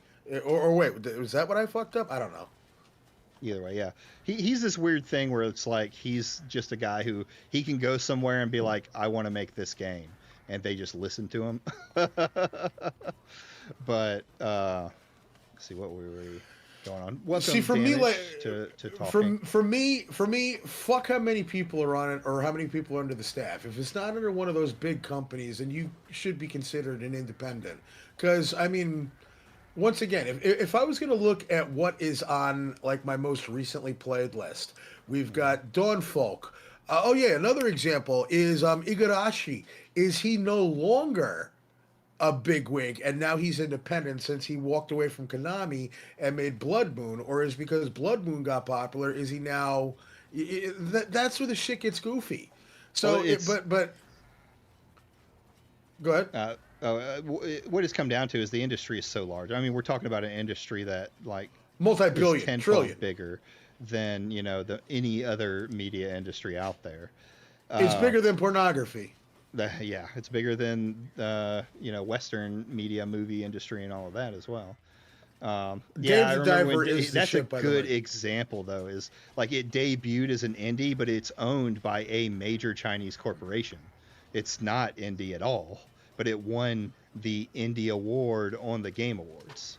Or are we just casting too big of a net on what this shit truly is? Yeah. Because what I was gonna say though is just like going over what I have in my like recently played list. Deck of Haunts. That's definitely an indie game that most people don't even know That's what the one fuck that I'm is. probably going to be my next game I do on stream. I know I've recommended that one to you, right? Yeah. They're dropping updates left and right. They just had a new one that came out last month for a scenario builder, which is amazing. Dawnfolk, which has got that nice ActRaiser city building aspect going for it. It's one guy who used to be a developer and he made his dream game. That's independent. Then you've Yeah. got Nine Kings, which is how would I describe Nine Kings? It's not quite an RTS, but it's a little bit of a city builder.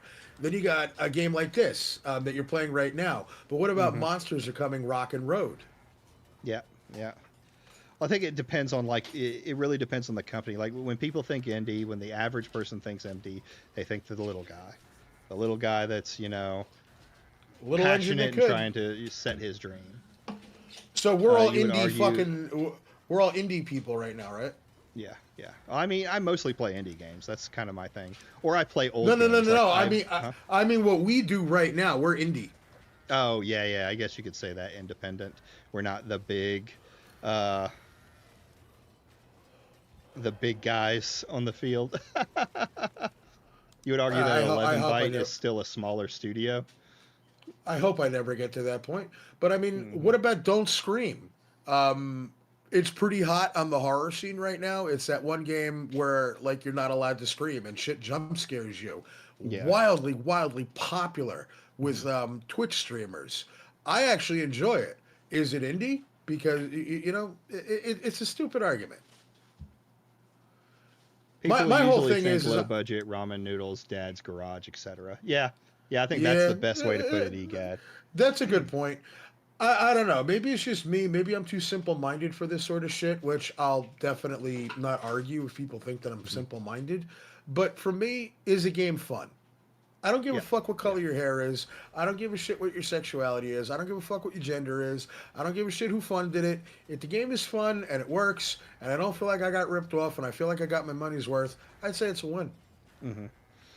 Yeah, I mean, I moved to, and that's the thing. Any game, fun is so subjective, right?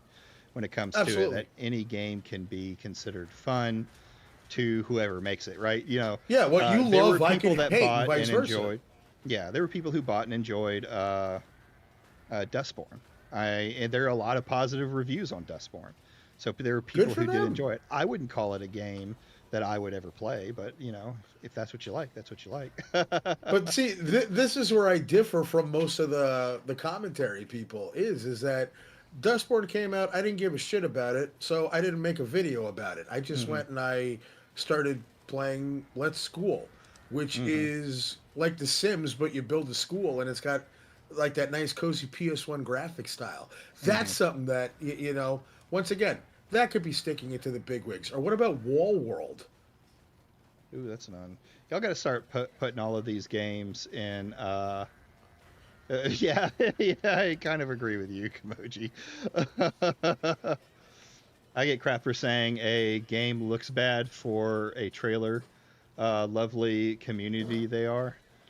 Uh, And you know what? Here, but that's the problem too. Is everybody thinks that they people are entitled to opinions, but people also think that they're entitled to fucking voice their opinion on everyone else's, and that's the part that I hate. Like Tiamat, mhm. if you could look at a game and say that it sucks, I'm not going to sit there and tell you 50 reasons why I like it. It's like you don't like it. The Well, I fuck is might it my tell you 50 business? reasons why, but if you still don't like it, that doesn't mean it's not your type of game, right? I, It's I just not. love RimWorld. I It, love Kenshi. I love things like that. Most people, yeah, aren't going to play. A lot of people aren't going to play games like that. yeah. Getting somebody to get into games like that, it's that is a very niche thing. Yeah. Like, I love RTS games, so of course it's like Warno or Call to Arms, Gates of Hell. Yeah, I'm gonna grab that shit. But you know, there's so many other people. I guarantee you, there's like if I get 10 people, at least 9 of them are gonna say, eh, and that's fine. And I think Hmm. that's really the part where the commentary, anything in general, any game reviewer, any YouTube channel, any ex commenter, they have to kind of accept that people are allowed to not like things and that people are allowed to like things. Yeah. Yeah. That, and it is kind of like the argument that I made when the Yorch Roach was going on about shit.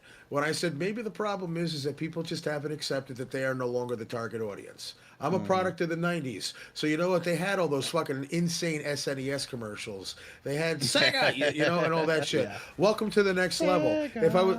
If I was living in Japan, I'd have Sega no Sanshido, you know, beating the shit out of kids for Christmas and saying, fuck you, play Sega, you know? Hmm. We would have that shit. They made games that appealed to our generation. And guess what? Now we're 40. This is like, you're dead, I'm a dead. This is our kids' time. You know, it's like this is their time down there. This is our time down here.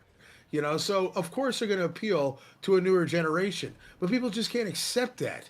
And that's the part where I think people are fucked. Yeah. Yeah. I get it.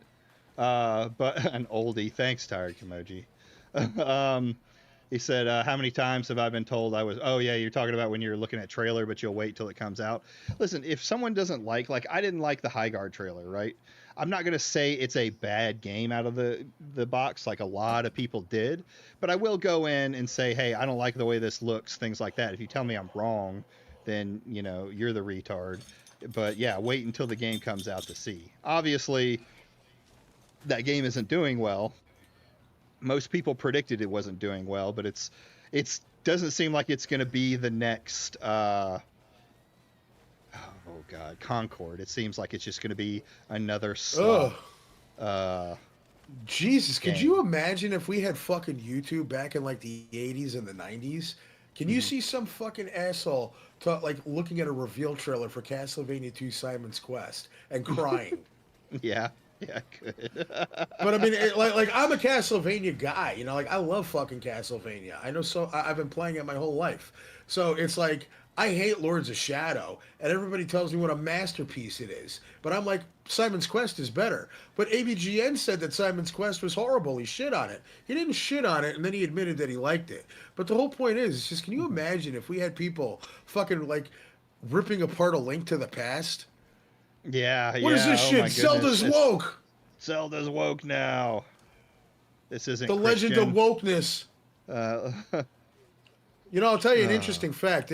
This is one thing that I love laughing about with a lot of these fucking assholes. And I have to say that these people are assholes because they're uneducated about the shit that they print. I want the truth, and I want people to be, like, objective. You know, be real. The whole gaming censorship thing, I hate that argument with every fucking fiber of my being. Because how many games did we grow up playing that were censored and we didn't even know it?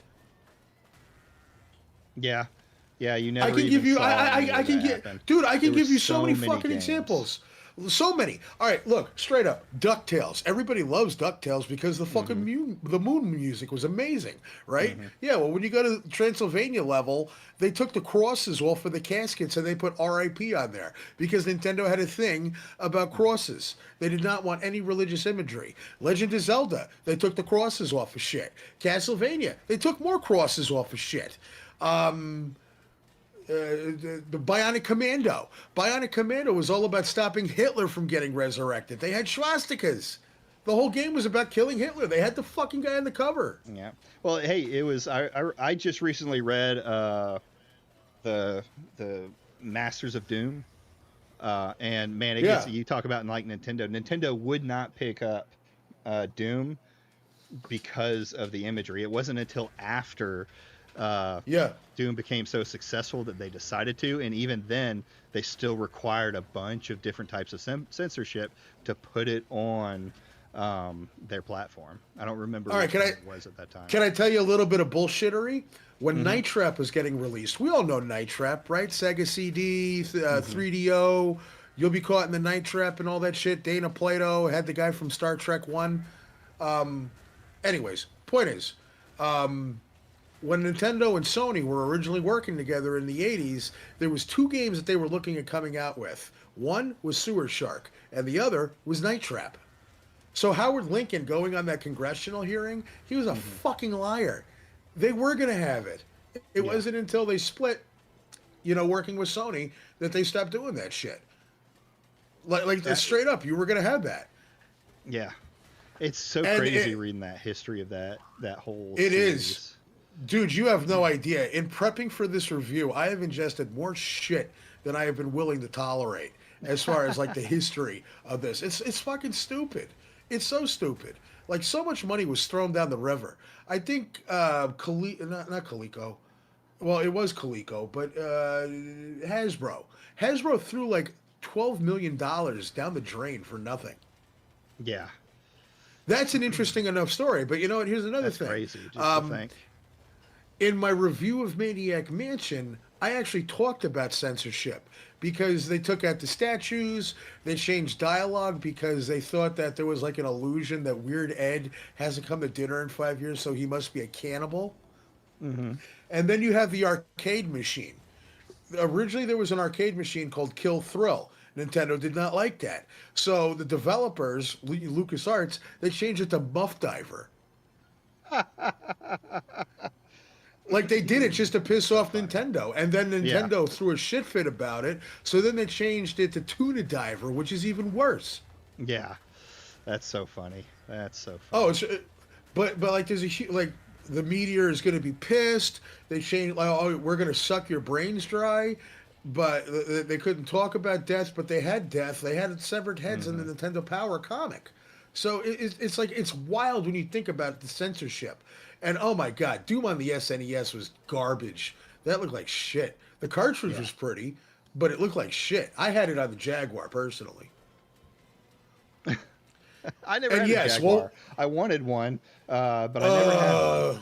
No, I don't recommend it. I realize that now, but man, when I was a kid, I looked at all the like magazines. I got my Game Informer in every, month and saw the games, and I was like, that's the one I want, but I could never get it bought. We were always like a Nintendo family. So yeah, what sold me on the Jaguar was Aliens versus Predator. Oh yeah, that's the one that I wanted for it, because there was an Alien one too, wasn't there? There was. Yeah, it was Aliens versus Predator. It was a fucking great game. It was. And I was like, man, amazing it looks so first-person shooter. Yeah, that is what sold me. The early Captain N. Yeah, when you had the douchebag Simon Belmont, and you had Mega Man, and he was green. That showed how much they respected us gamers back in the day. It's a mega good time. Mortal Kombat was an amazing. What was our first good video game movie? I don't know where this shit. Oh, I love Street Fighter, ironically. And the Super Mario Brothers movie is not too bad. Yeah, Double Dragon was a double piece of shit. That was horrible. Mortal Kombat actually had respect for the shit. But it's wild when you really truly look into the censorship in gaming. Even games that we thought like were pretty extreme were cut down. Like Splatterhouse, when that came out of the TurboGrafx 16, it wasn't just coloring up a mask. It was also like taking out blood. Castlevania 4. I get shit about this all the time. Everybody comes in and comments on my Castlevania 4 Uncensored video. They're like, oh, what's uncensored about this? They changed the green slime to red blood, because that's what it originally was. There was a big cross on top of Dracula's the gravestone. There's so Yeah. much censorship going on. So this is not a new thing. And yeah, Yeah. Mortal Kombat on the Super Nintendo, that sold Genesis because of ABBACAB or whatever. I forget it now. Hmm. But no, we had censorship at the ass. Oh Just yeah, look I into mean, it. it was it's crazy the amount of censorship that was going on, and then you get into like the stuff around the Columbine massacre with Doom and how much worse it got, where they were really trying to take down these games. You know where it Uh, really got bad?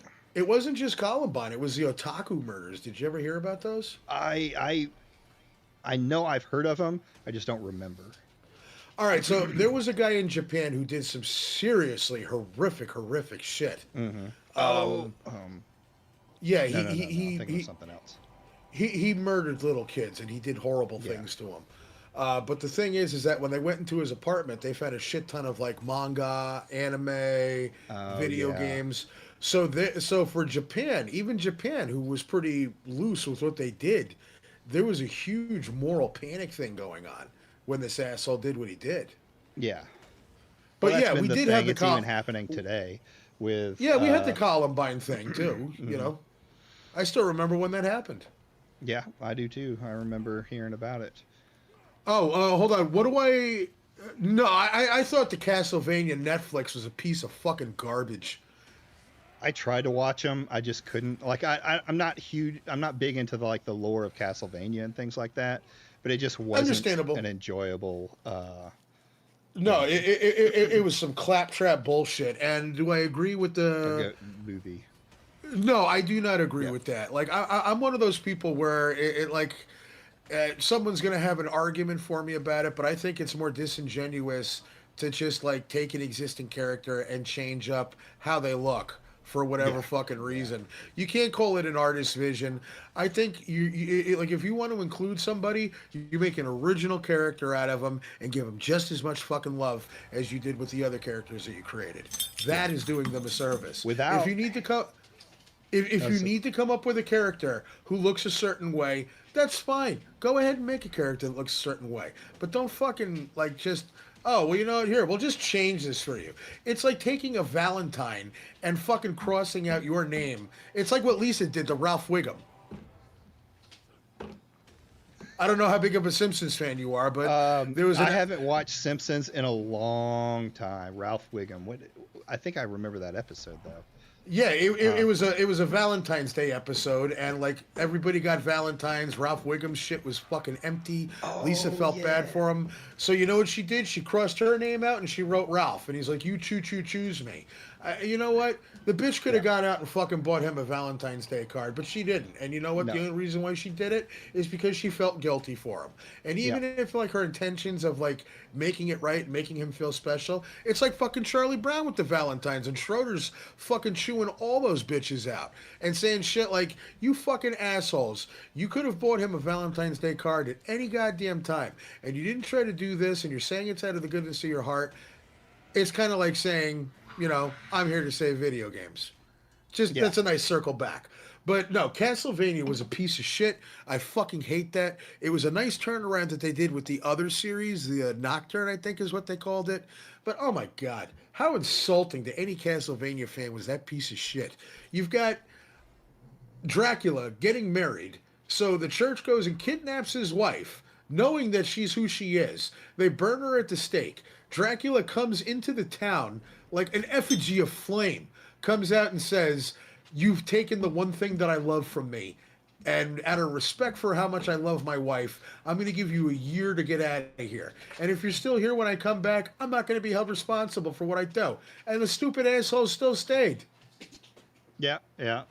And you know, going Fuck back to the thing Castlevania. about like changing characters and stuff like that.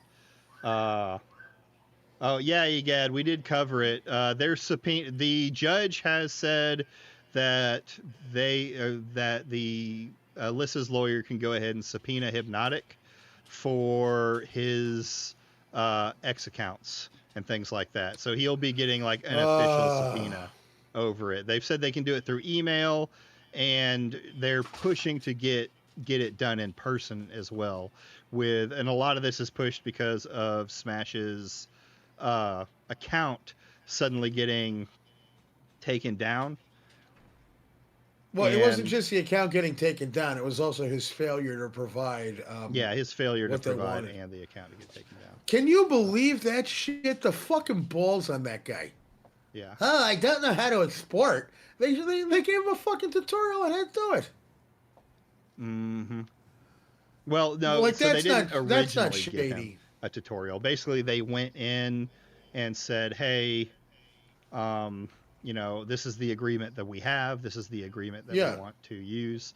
And they said, "Okay, we can do it." And then they came back after the fact and said, "Oh, yeah, we don't know how to do that. We can't pull this information. That's not possible," or whatever Are they you said about it. bullshit? And then they came Bullshit. back with like, "Hey, this is not true. You can look it up. Here's what it is." So that's what it's been going back and forth with. So, but yeah, Hypnotic is probably going to receive at least an email subpoena. So, You know what? That sucks. The thing is that this is Mhm. this is Jeff's fight.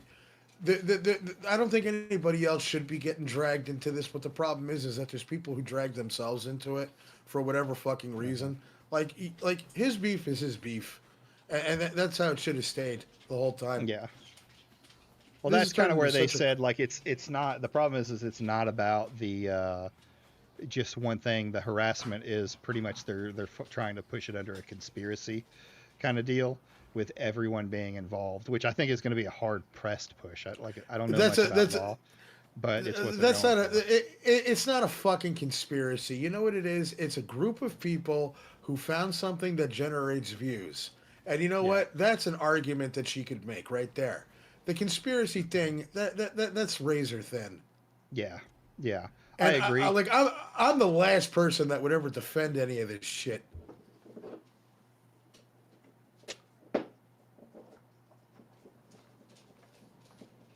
Boom, boom. I mean, it is. Well, but I would never fucking defend any of those fucking guys. But you know what? What's right is right. It's just like with this Violet company fucking taking down people's videos. They can't do that. Oh, Team They're Kill.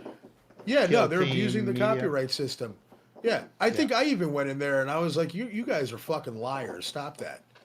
Yeah, Damage went in there. Is like, wow, if you've got Wargaming Dad defending, who was I defending at that one? It was what's Gay Viper. Then Ugh. you've got to be doing something wrong. Well, I mean, it is fucking true. I mean, that's somebody who Yeah. consistently talks out of his ass. But it's like the thing is regardless of how I feel about somebody, I'm a what's right is right person. Like Mhm. even if I can't stand somebody and I see them like getting fucked, I'll be like, you know what, you're being fucking ridiculous. Mhm. And some people could say that it's giving them a taste of their own medicine. Do it the right way. You know, be what's the claim that a lot of the quote wokies use? Be better. Be better. Be better. Do better. That's an anti-woke. Exactly. Smash Do just better. did that. Smash just did that about black people recently. Oh my God, what was that shit? Well, when you get a bunch of them together, it's bad. Yeah, getting a, oh man. But you know, did you even hear the shit that he was saying? I heard that, and he was like, "Oh, I know that there's some amazing black people out there, and there's probably groups of good black people out there. Probably, dude." He just doesn't know how to talk, is what it comes down to. Like, I'm No, always he's a very, fucking idiot. very close to my chest when calling someone like a racist or anything like that. Yeah. But yeah, it's crazy the things that he will say unironically, because it's not like being, you know, ironically racist, or by saying, you know, like old Medicare stuff, or saying slurs and things like that. He's just flat It's out not even a like joke, talking though. like they're lower people. Like, it's not a joke. It's just him stating it. Yeah, but well, I mean, here's the thing though. This dude is pushing 50, and he doesn't know how to talk. Smash. And this guy wants to be. He's got to be like mid 40s. No, I'm pretty sure he's in his like late 30s. No, there's no way he's younger than me. I'm pretty sure he's younger than me. So I don't know, dude. I've said some stupid fucking shit in my lifetime, but that's the other thing too. Preppy, rich white fuck that came out of Boston and then lives in San Diego. Talk about tone deaf. I'm sure there's plenty of there's probably good black groups out there. Come on, you should fucking know better. Is this why you can't hold a job, Jeff? But you know what? And the other thing too, it's not even like a slip of the tongue. Like, this isn't a one-time fucking thing. He's said stupid, horrific shit about people for fucking years. And it's because nobody has ever showed up to his slanty shanty, kicked the door open, and fucking football punked at him in the face. I love it. I think SmashJT is Jewish. Oh, look, the issue with extremes are bad. I rank. Well, then you know what?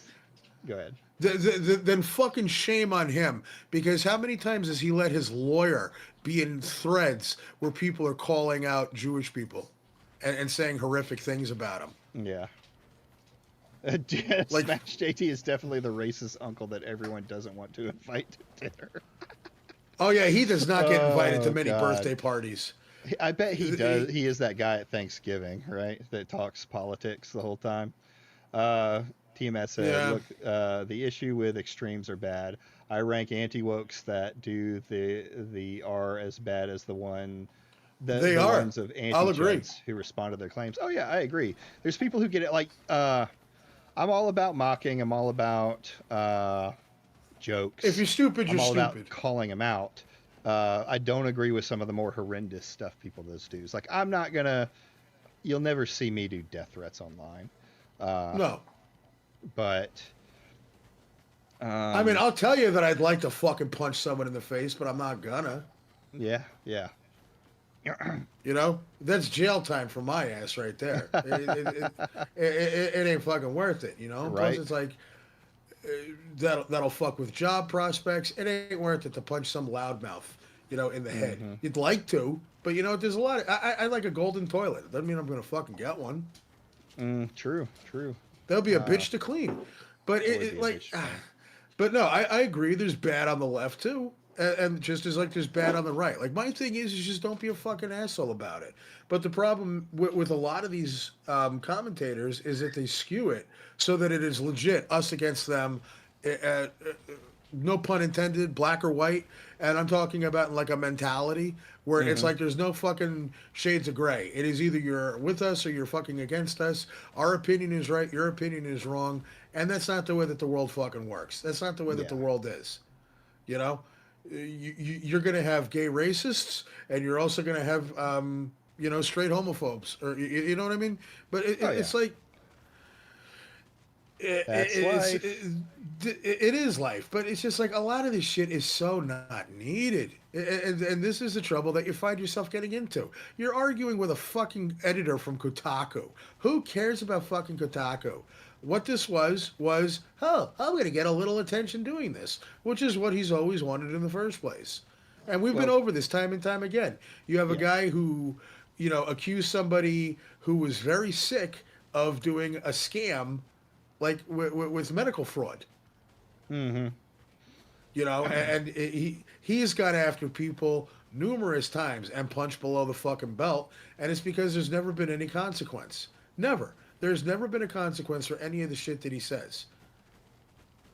That's true. Well, and I think the reason Kotaku is used by a lot of them is they were so polarizing during Gamergate stuff and things like that, right? What they did was just make rage bait comments. I remember reading and watching YouTubers read articles on, you know, Kotaku and Kotaku is so easy. And that. Yeah, but now they've been this failed kind of irrelevant. They've always been news article. They've always been. They were making money back in the Gamergate days with rage bait. I know they were. Yeah, but that was like for I hate the term tourists, but I mean like that's for like the casuals. Yeah, we'll put it true. that way. That's where the casuals would go for information because they didn't have a whole bunch of gamer friends to sit down and talk about shit. I mean, that's one thing I could say I was blessed with. I always hung with people who liked the shit that I liked, so we could sit down and be like, "Hey, you like the PS1? Yeah, well, no, I like my Xbox. Well, what's so good about your Xbox?" There was never I'm looking for an article. And what the fuck even is that shit? How do you call yourself a reporter if you're not even out there like calling up companies and getting the scoop from them? You're going on a website and getting your information from them secondhand. So that's a fallacy in and of itself. Yeah, yeah, true. I definitely agree. Look So there. There was the meta. For some folks to it, I don't like Hypnotic, but get his platform. I have reasons why he is the way he is. Hypnotic is good at his craft. Now his fans can be extreme as airbagged. Oh yeah, he is probably one of the only anti-wokers that are actually entertaining. It's not the kind of entertainment that I would watch, but he riles his you can see crowd the up. He appeal. knows how to do. Yeah, I can see the appeal uh, for it. Oh, Uh, excuse me. well, I mean that's the thing is like if he's entertaining and he's able to like get shit and he goes into it, then good on him. We don't have a Yeah. wannabe Howard Stern who's getting sued in a playhouse Yeah. because that's where he's trying to go. He's trying to go the Howard Stern route. But you're also looking at somebody who he's been floating around the toilet bowl for like 7 years. So I've seen and heard the stupid shit that he's done consistently. So it's like, dude, you don't know what you're talking about. This is not for you. Yeah, You he's can not. go Well, he's ahead. also trying to move into politics. He's flat out kind of said that. Yeah, and how is Uh, that working out for him? So he's basically dumping saving video games. How much of a fuck did he give a shit about that with? You know what? no. Yeah. Well, But it's everything, and this isn't just a thing with like anti-wokers or anything else. Everyone's attention span is only like the internet's attention span only lasts a couple of 35 days. seconds. Yeah, and well, no, that's the normal attention span. I mean, for like internet drama, it only Uh, lasts J- at yeah, most like a week. Jeff is a fucking character. I'll agree with that one, Tim. That's stay the fuck away from that dude. uh, Kiwi Farm. Yeah, I saw that they were laughing at him. Here's my thing. I got to give some push on this one. Saving video games is a losing battle. They tried, but he's also realistic. What are we saving? I mean, that's the question that I think really needs to be asked. What are we saving? That's been a contention with a lot of it, like because I think there's a huge focus, watching that with like the pirate talking about live service games, but that's not where the argument is. It's where uh, that games have disappeared. There's some stuff you can only find on GOG now because they brought it back, but there are some games that are gone. The crew is used Yeah, as but the example because people paid for it, so it tends to fall in that direction. But it okay, is kind fine. of a physical media. Yeah, but physical media and DRM aside, you want to get old games, you go on GOG. What does a person's hair color have to do with that? Oh, nothing. Absolutely nothing. That's what I'm saying. It's like fucking. There's weapons of mass destruction in Iraq all over again. It's misinformation. You're doing your audience a disservice. And yeah, the only real way of doing that is to hold on to it that way. Emulate. I tell everybody, fucking emulate all day long. These consoles are not improving with time. But I mean, Yeah. it's just the like what do we say? Like the only time that gaming in North America ever needs saving is when fucking the Atari crash happened. Which I love that narrative that like, oh, Atari went under, so it fucked video games forever, and Nintendo saved us. No, gaming was just fine in Europe. Gaming was just fine in Japan. It was a North America issue. But fucking, it's so dumb. Like we're saving video games. Video games is fine. It's just if you look at a game, you don't have to make a fucking video about it if you don't like it. It's like Yeah. going to a restaurant. It's like going to a restaurant and pulling out your GoPro and being like, "So I'm here at this steakhouse right now, and I don't understand why they're serving shrimp over there. Are they trying to get fish people to come in here?"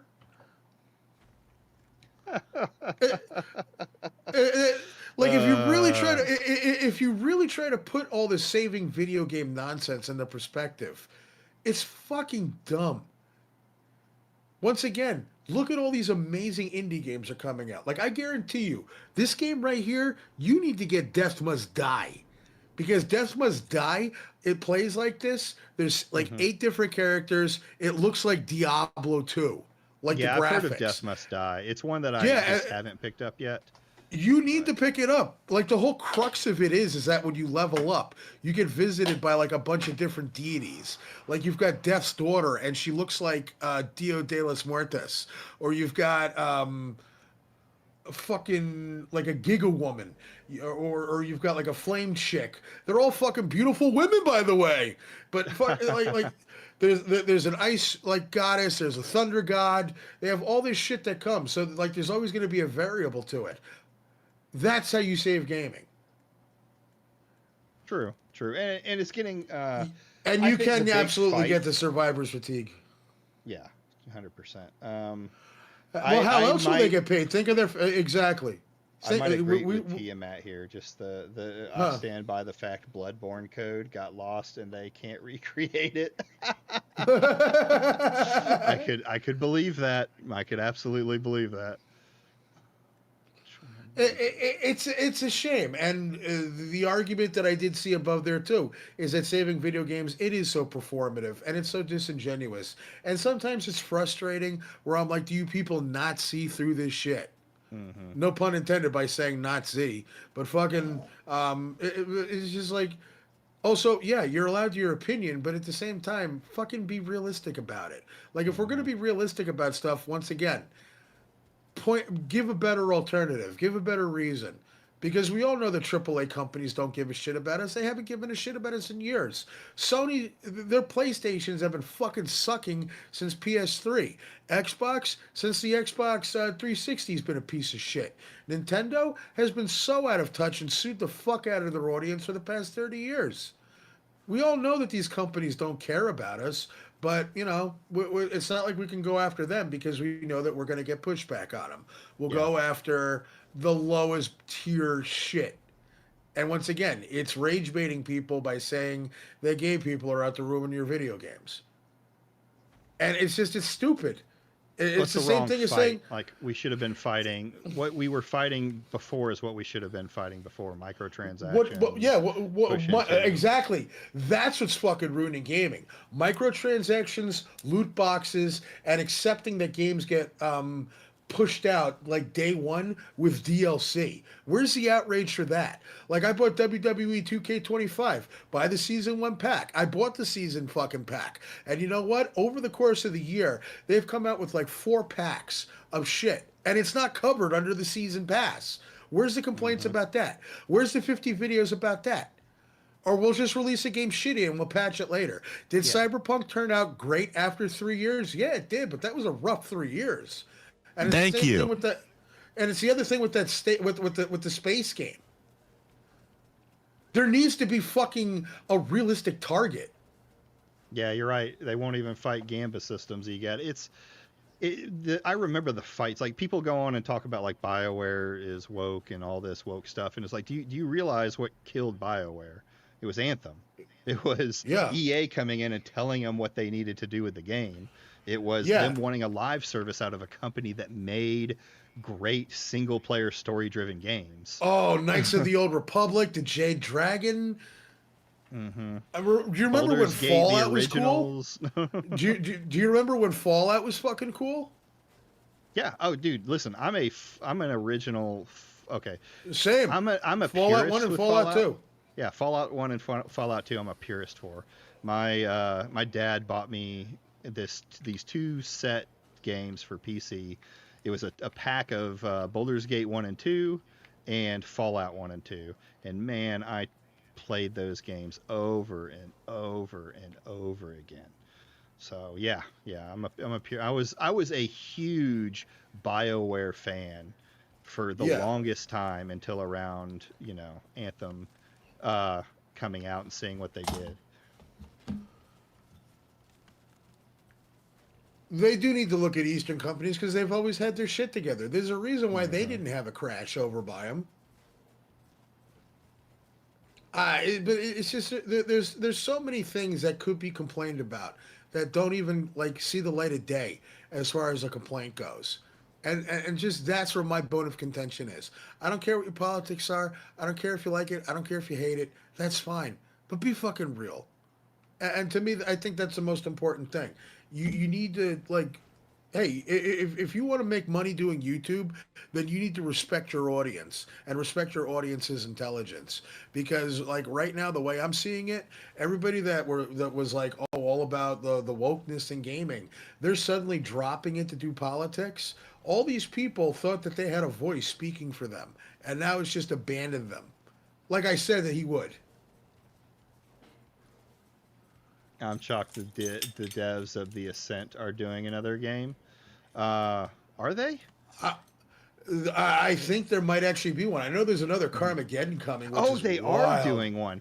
I didn't mind the Ascent. I played through it and it was what it was, but I don't know. There's one thing that I see these developers do, and maybe there's nothing wrong with it essentially, but they make a game genre, right? They build themselves on a genre and then they change it constantly, and their games only ever do mid. I'm trying to think of the one that I was thinking about today that did that, where like they would make a game, it was okay, and then they would completely change genres instead of trying to improve on their uh their style or their bridge. It's like BioWare was great because of the storytelling they originally did and the single player gameplay they had. What Black ruined them, Isle. yeah, Black Isles. Oh God. What about Westworld? Command and Conquer.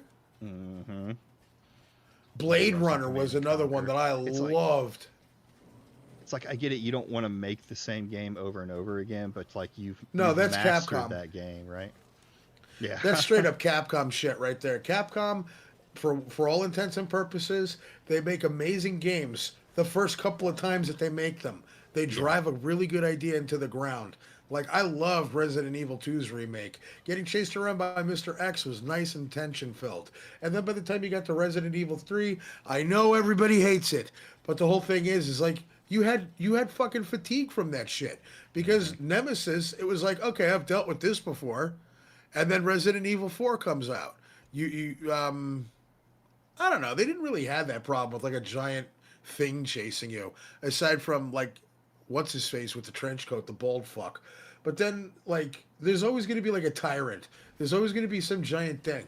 Like Resident Evil 7, the minute that I saw that lady with the huge ass and the giant hat and the sunflower hat, Lady Dimitrescu, whatever you call her, I was like, that fucking lady is going to chase me around the castle all day long. Yeah. You won't be able to do anything to her. It's it becomes stale when they pick It's something and formulaic. don't, yeah, formulaic. That's the best way to put it. And I hated it. Like I hate when they do shit like that, especially in horror games, because I love horror games, you know. But when it gets to a point where I feel like I'm getting chased around by this big unkillable thing that is constantly pushing me forward, it pisses me off. And case in point with Resident Evil, going all the way back to Resident Evil 1, I had an EGM and it showed the snake in the attic. So just before I even got the game, I had it etched in my mind. There's a big scary fucking thing in the attic. And then what scared me more than anything was not some giant thing breaking through a wall or opening a door and chasing me. It was the notion that at some point I'm going to have to go into that damn attic. Yeah, yeah. And The you build get up that and the point where you suspense. avoid, yeah, that you don't want to go in there. You see that, and it's like, oh fuck, there's that attic. I see it. I don't want to go in there, and it's like, oh, I need the last. Well, the Doom mask was in the remake. It was the tiles in the other sun, wind, moon, and all that shit. They had the tiles in the original, but it was like I gotta go in the attic, you know. So it's like you take a couple of steps, and then the cutscene hits. That's all you needed. Or to even take a step back, Sweet Home, you had never had a game like that. Clock Tower, what made Clock Tower so effective? Nobody had ever played a game like that before. And this is why I stick to the retro shit, is because they did have to innovate. They didn't just have some big unkillable thing chasing you and pushing you forward. I hated that shit. Yeah, yeah, and you look into like jump scares and stuff like that. That has become like commonplace in a lot of the horror It's games lazy. that come out. Where something like Outlast is like they do jump scares, but the tension is like being completely useless to defend yourself. You have to run and Oh, hide. You have to go do other things. Outlast will fuck you up 10 ways from Sunday. Yeah, And there's yeah, also it's I haven't the played fears and the tension yeah. of it. I Like, haven't one thing, played. I have not played. I didn't play Maid of Sker yet, but Visage, that game made me fucking scream. One thing I want to go back to that I think I've watched some stuff about that seems like it did a really good job with their tension and fear is Pathological. It's not one that I played, but I've watched stuff on it, and it talks about a lot of the tension that's built up around the ideas of it. I don't think it's a particularly scary game necessarily. I am gonna die here, but I think what it does very well, and it is unique in that sense. I do least it blame seems Five like it Nights does at well. Freddy's for that. Yeah, Five Nights at Freddy's is blah. But if you want to go the indie game route, since we keep talking about, look to the indies, these guys are definitely indie because it's just two guys in Japan, Chilla's Arts. They have an entire catalog of cheap 2 hour long games. You're probably paying about $6-7 unless you get them on sale for like $4.99. They're all Japanese horror, which I'm a huge fan of. So I have it's been like lately you've been looking into Japanese horror. Nice. a little bit. Well, I watch a lot of horror movies and stuff like that, so a lot of stuff is coming out good out of the Korean scene. I like a lot of Japanese folklore Korea's got the in Wailing. general. Yeah. Korea's got the Wailing, which is a great zombie devilish type movie. I mean, of course, you've got Ringu, you've got Ju-on. There is a movie called Sweet Home, which they made the NES game off of. Excellent, excellent horror movie from the 80s. Dark Waters is another really good one that I could recommend. Like they're fucking good with that shit. But legit, the like if original you're looking for, but if you're looking for a good, like good experience where you're not paying too much and they have a nice catalog of different shit, definitely look up Chilla's Arts. Okay. Like it's very, very, how do I put this? It's obviously low budget, but it's a fun time. But there's one really good game called Inunake Tunnel that they did, which is based off of, if you're into the folklore, the real Inunake Tunnel that's in Japan. That's Inscription? Not Inscription. It's literally called Inunake Tunnel. Oh, Inunake There's a tunnel. Okay. Yeah, there's a tunnel in Japan, which, if I remember correctly, if you go through it, it takes you to like a village that's disappeared from time. Oh, I like stories like that. I like dark. Yeah, like the Japanese government put these big fucking cement blocks over the entrance so nobody will go in. Mm-hmm. I do like me some of that. So I'm interested in seeing Scary Jersey's guy's Steam library. Kamoji wants in. My Steam library is a mishmash of shit because I play a wide variety of stuff. I mean, just looking, well, the most recent thing is Movavi Video Editor because I'm always trying to put together videos. News Tower, it's a fun little game where you run a newspaper thing. Call to Arms, I love my RTSs. Kingdom Two Crowns is always fun. I've been looking at 3DSN, which is like a 3D diorama way of playing NES games. Sometimes it works, sometimes it doesn't. But it's mostly like a lot of indie shit. Another cool one, if I could recommend it, is where the fuck are you? Where the fuck are you? That's a great game. Okay. The I thought you were saying where the Precinct? No, it's called The Precinct. It's got like GTA 3 vibes, but you play a cop in New York City in like the 70s. go around making arrests and shit. And they just came out with a small Oh, that would be update. fun. With a small update now where you get a canine unit that you can have as a partner to follow you around. Nice. But it's shit like you take assignments at the beginning of the day, you perform a certain sector, and the whole goal is to find out who killed your father, who was like the police chief. But it's like one day you're walking along and you're putting parking tickets out, and then you get a call for like a drug deal, and you got to chase assholes down. It's put together really well. Love the graphics. It has that nice old feel to it. But yeah, I also buy shit like Metal Gear Snake Eater, you know? Well, I've got some like I'm really interested in. Oh God, now I got to pull up my list. What are you doing to me? There are. Let's go to my wish list here. Boop. There's probably like 175 games on that. I think I'm actually liberal. Maybe we'll see. 95. I'm under 100. But I have All stuff right. on there like System Shock is on mine. I still haven't won it. Of course, Xenonauts. Xenonauts Death is a good Trap. one. I Looks like a good one. big into the XCOM games, of course. Fucking Kimoji. I have 600 wish listed games. Yeah, I have all the Yakuza games because I'm going to play through those this year. I have all the old XCOM. Xenonauts 2 is fucking a great XCOM-ish game. Yeah. They Yeah, definitely got the I was a vibe. big fan of it. Menace, that's the one I'm thinking of. Is one that Menace I wanna is a do. cool one. Yeah. I just grabbed Warno. I'm trying to get into that. It's an RTS, which is like 1980s. What if the Cold War went hot type of thing. Void War. I know I recommended that to you.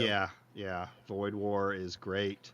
Kimoji recommended it as well, so that was a lot of fun to play. No, that's a great one. That's FTL with Warhammer, which is all you need. We did it the last couple of weeks on the channel. I was playing it. I had a lot of fun. That's good. What else? There's a visual novel one that I bought called Stories of the Soul, the Run Dog, or the Gun Dog. Sorry, I have to get through that at some point. Yeah, I see Engines of Destruction. I've got Corium on here. Void Martyrs was one I was looking at. Yeah, XCOM is definitely going to raise your fucking blood pressure. Like, that's a game where it's like, don't be around things that you could throw easily. What do you mean I missed all of my shots for the entire match when I have 99% chance to hit? Something that I want to get back into playing is Sleeping Dogs. That's an excellent game.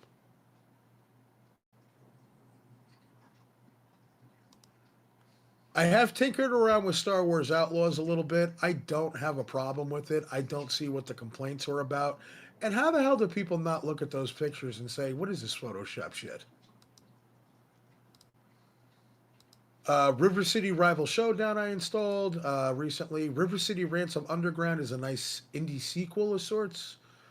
Let's see, what else is there?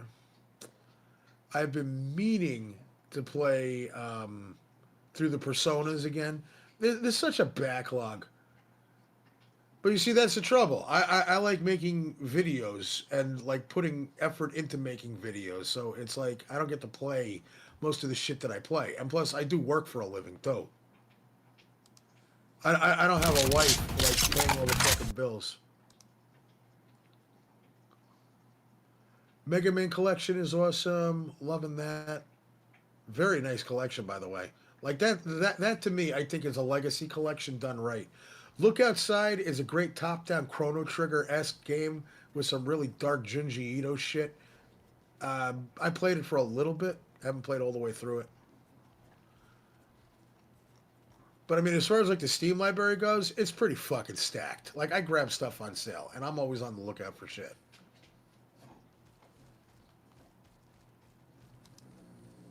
Empire of the Ants is another fun one too, and Empire Must Fall is like Advance Wars. That's another cool one to check out as well. Dungeons and Degenerate Gamblers. Dustland Delivery is a fun little like simulation type game where you're a trucker and you're going through like the Mad Max wasteland and you just go town to town. Shit like that, I'm all over that. But I'd say probably like one of the top ones to check out today Definitely Deck of Haunts. It's like The Sims meets I want to say Rose Red, where you play a haunted house and you're like constantly building the house out and killing intruders. I love it. Advance Wars is really cool. So like if you're into that, I would definitely recommend checking out Empires Must Fall. It has that same vibe, which I'm surprised I didn't get fucking sued for, to be honest with you.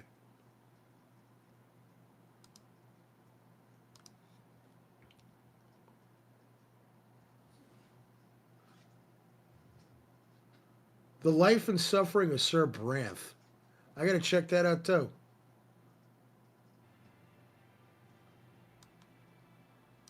And I think Warhammer fell asleep, or Wargaming fell asleep. I was Nice I one. was not asleep. I was muted, as always. Uh, Uh, I was looking up what Damage Sector said, but it looks like he changed his tune. I guess it was different than what he thought.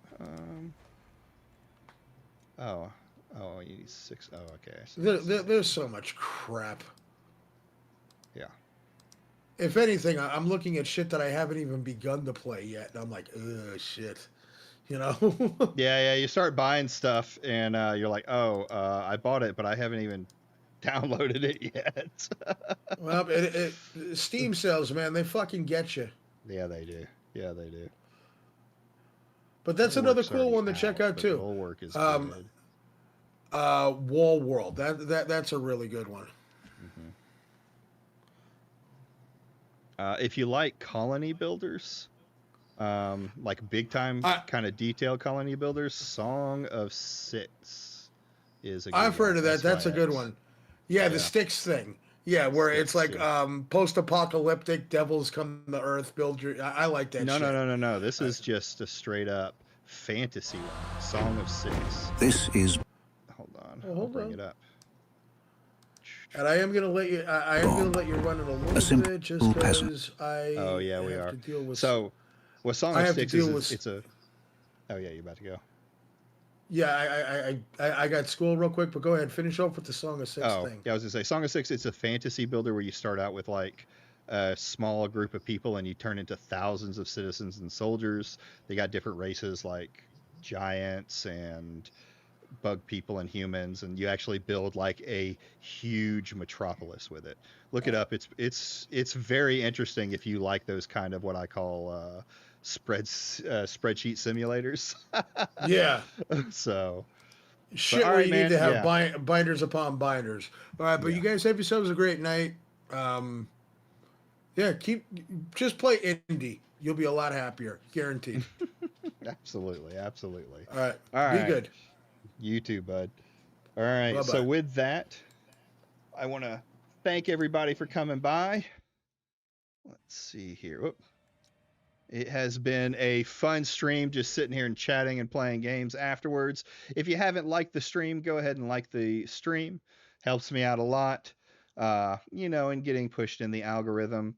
If you're super generous and you like what you see, you can always subscribe. I go live about 4 times a week, and we talk about all sorts of different subjects: gaming, anti-wokes, crazy people online. But I want to thank you all for coming by, and y'all have a wonderful night.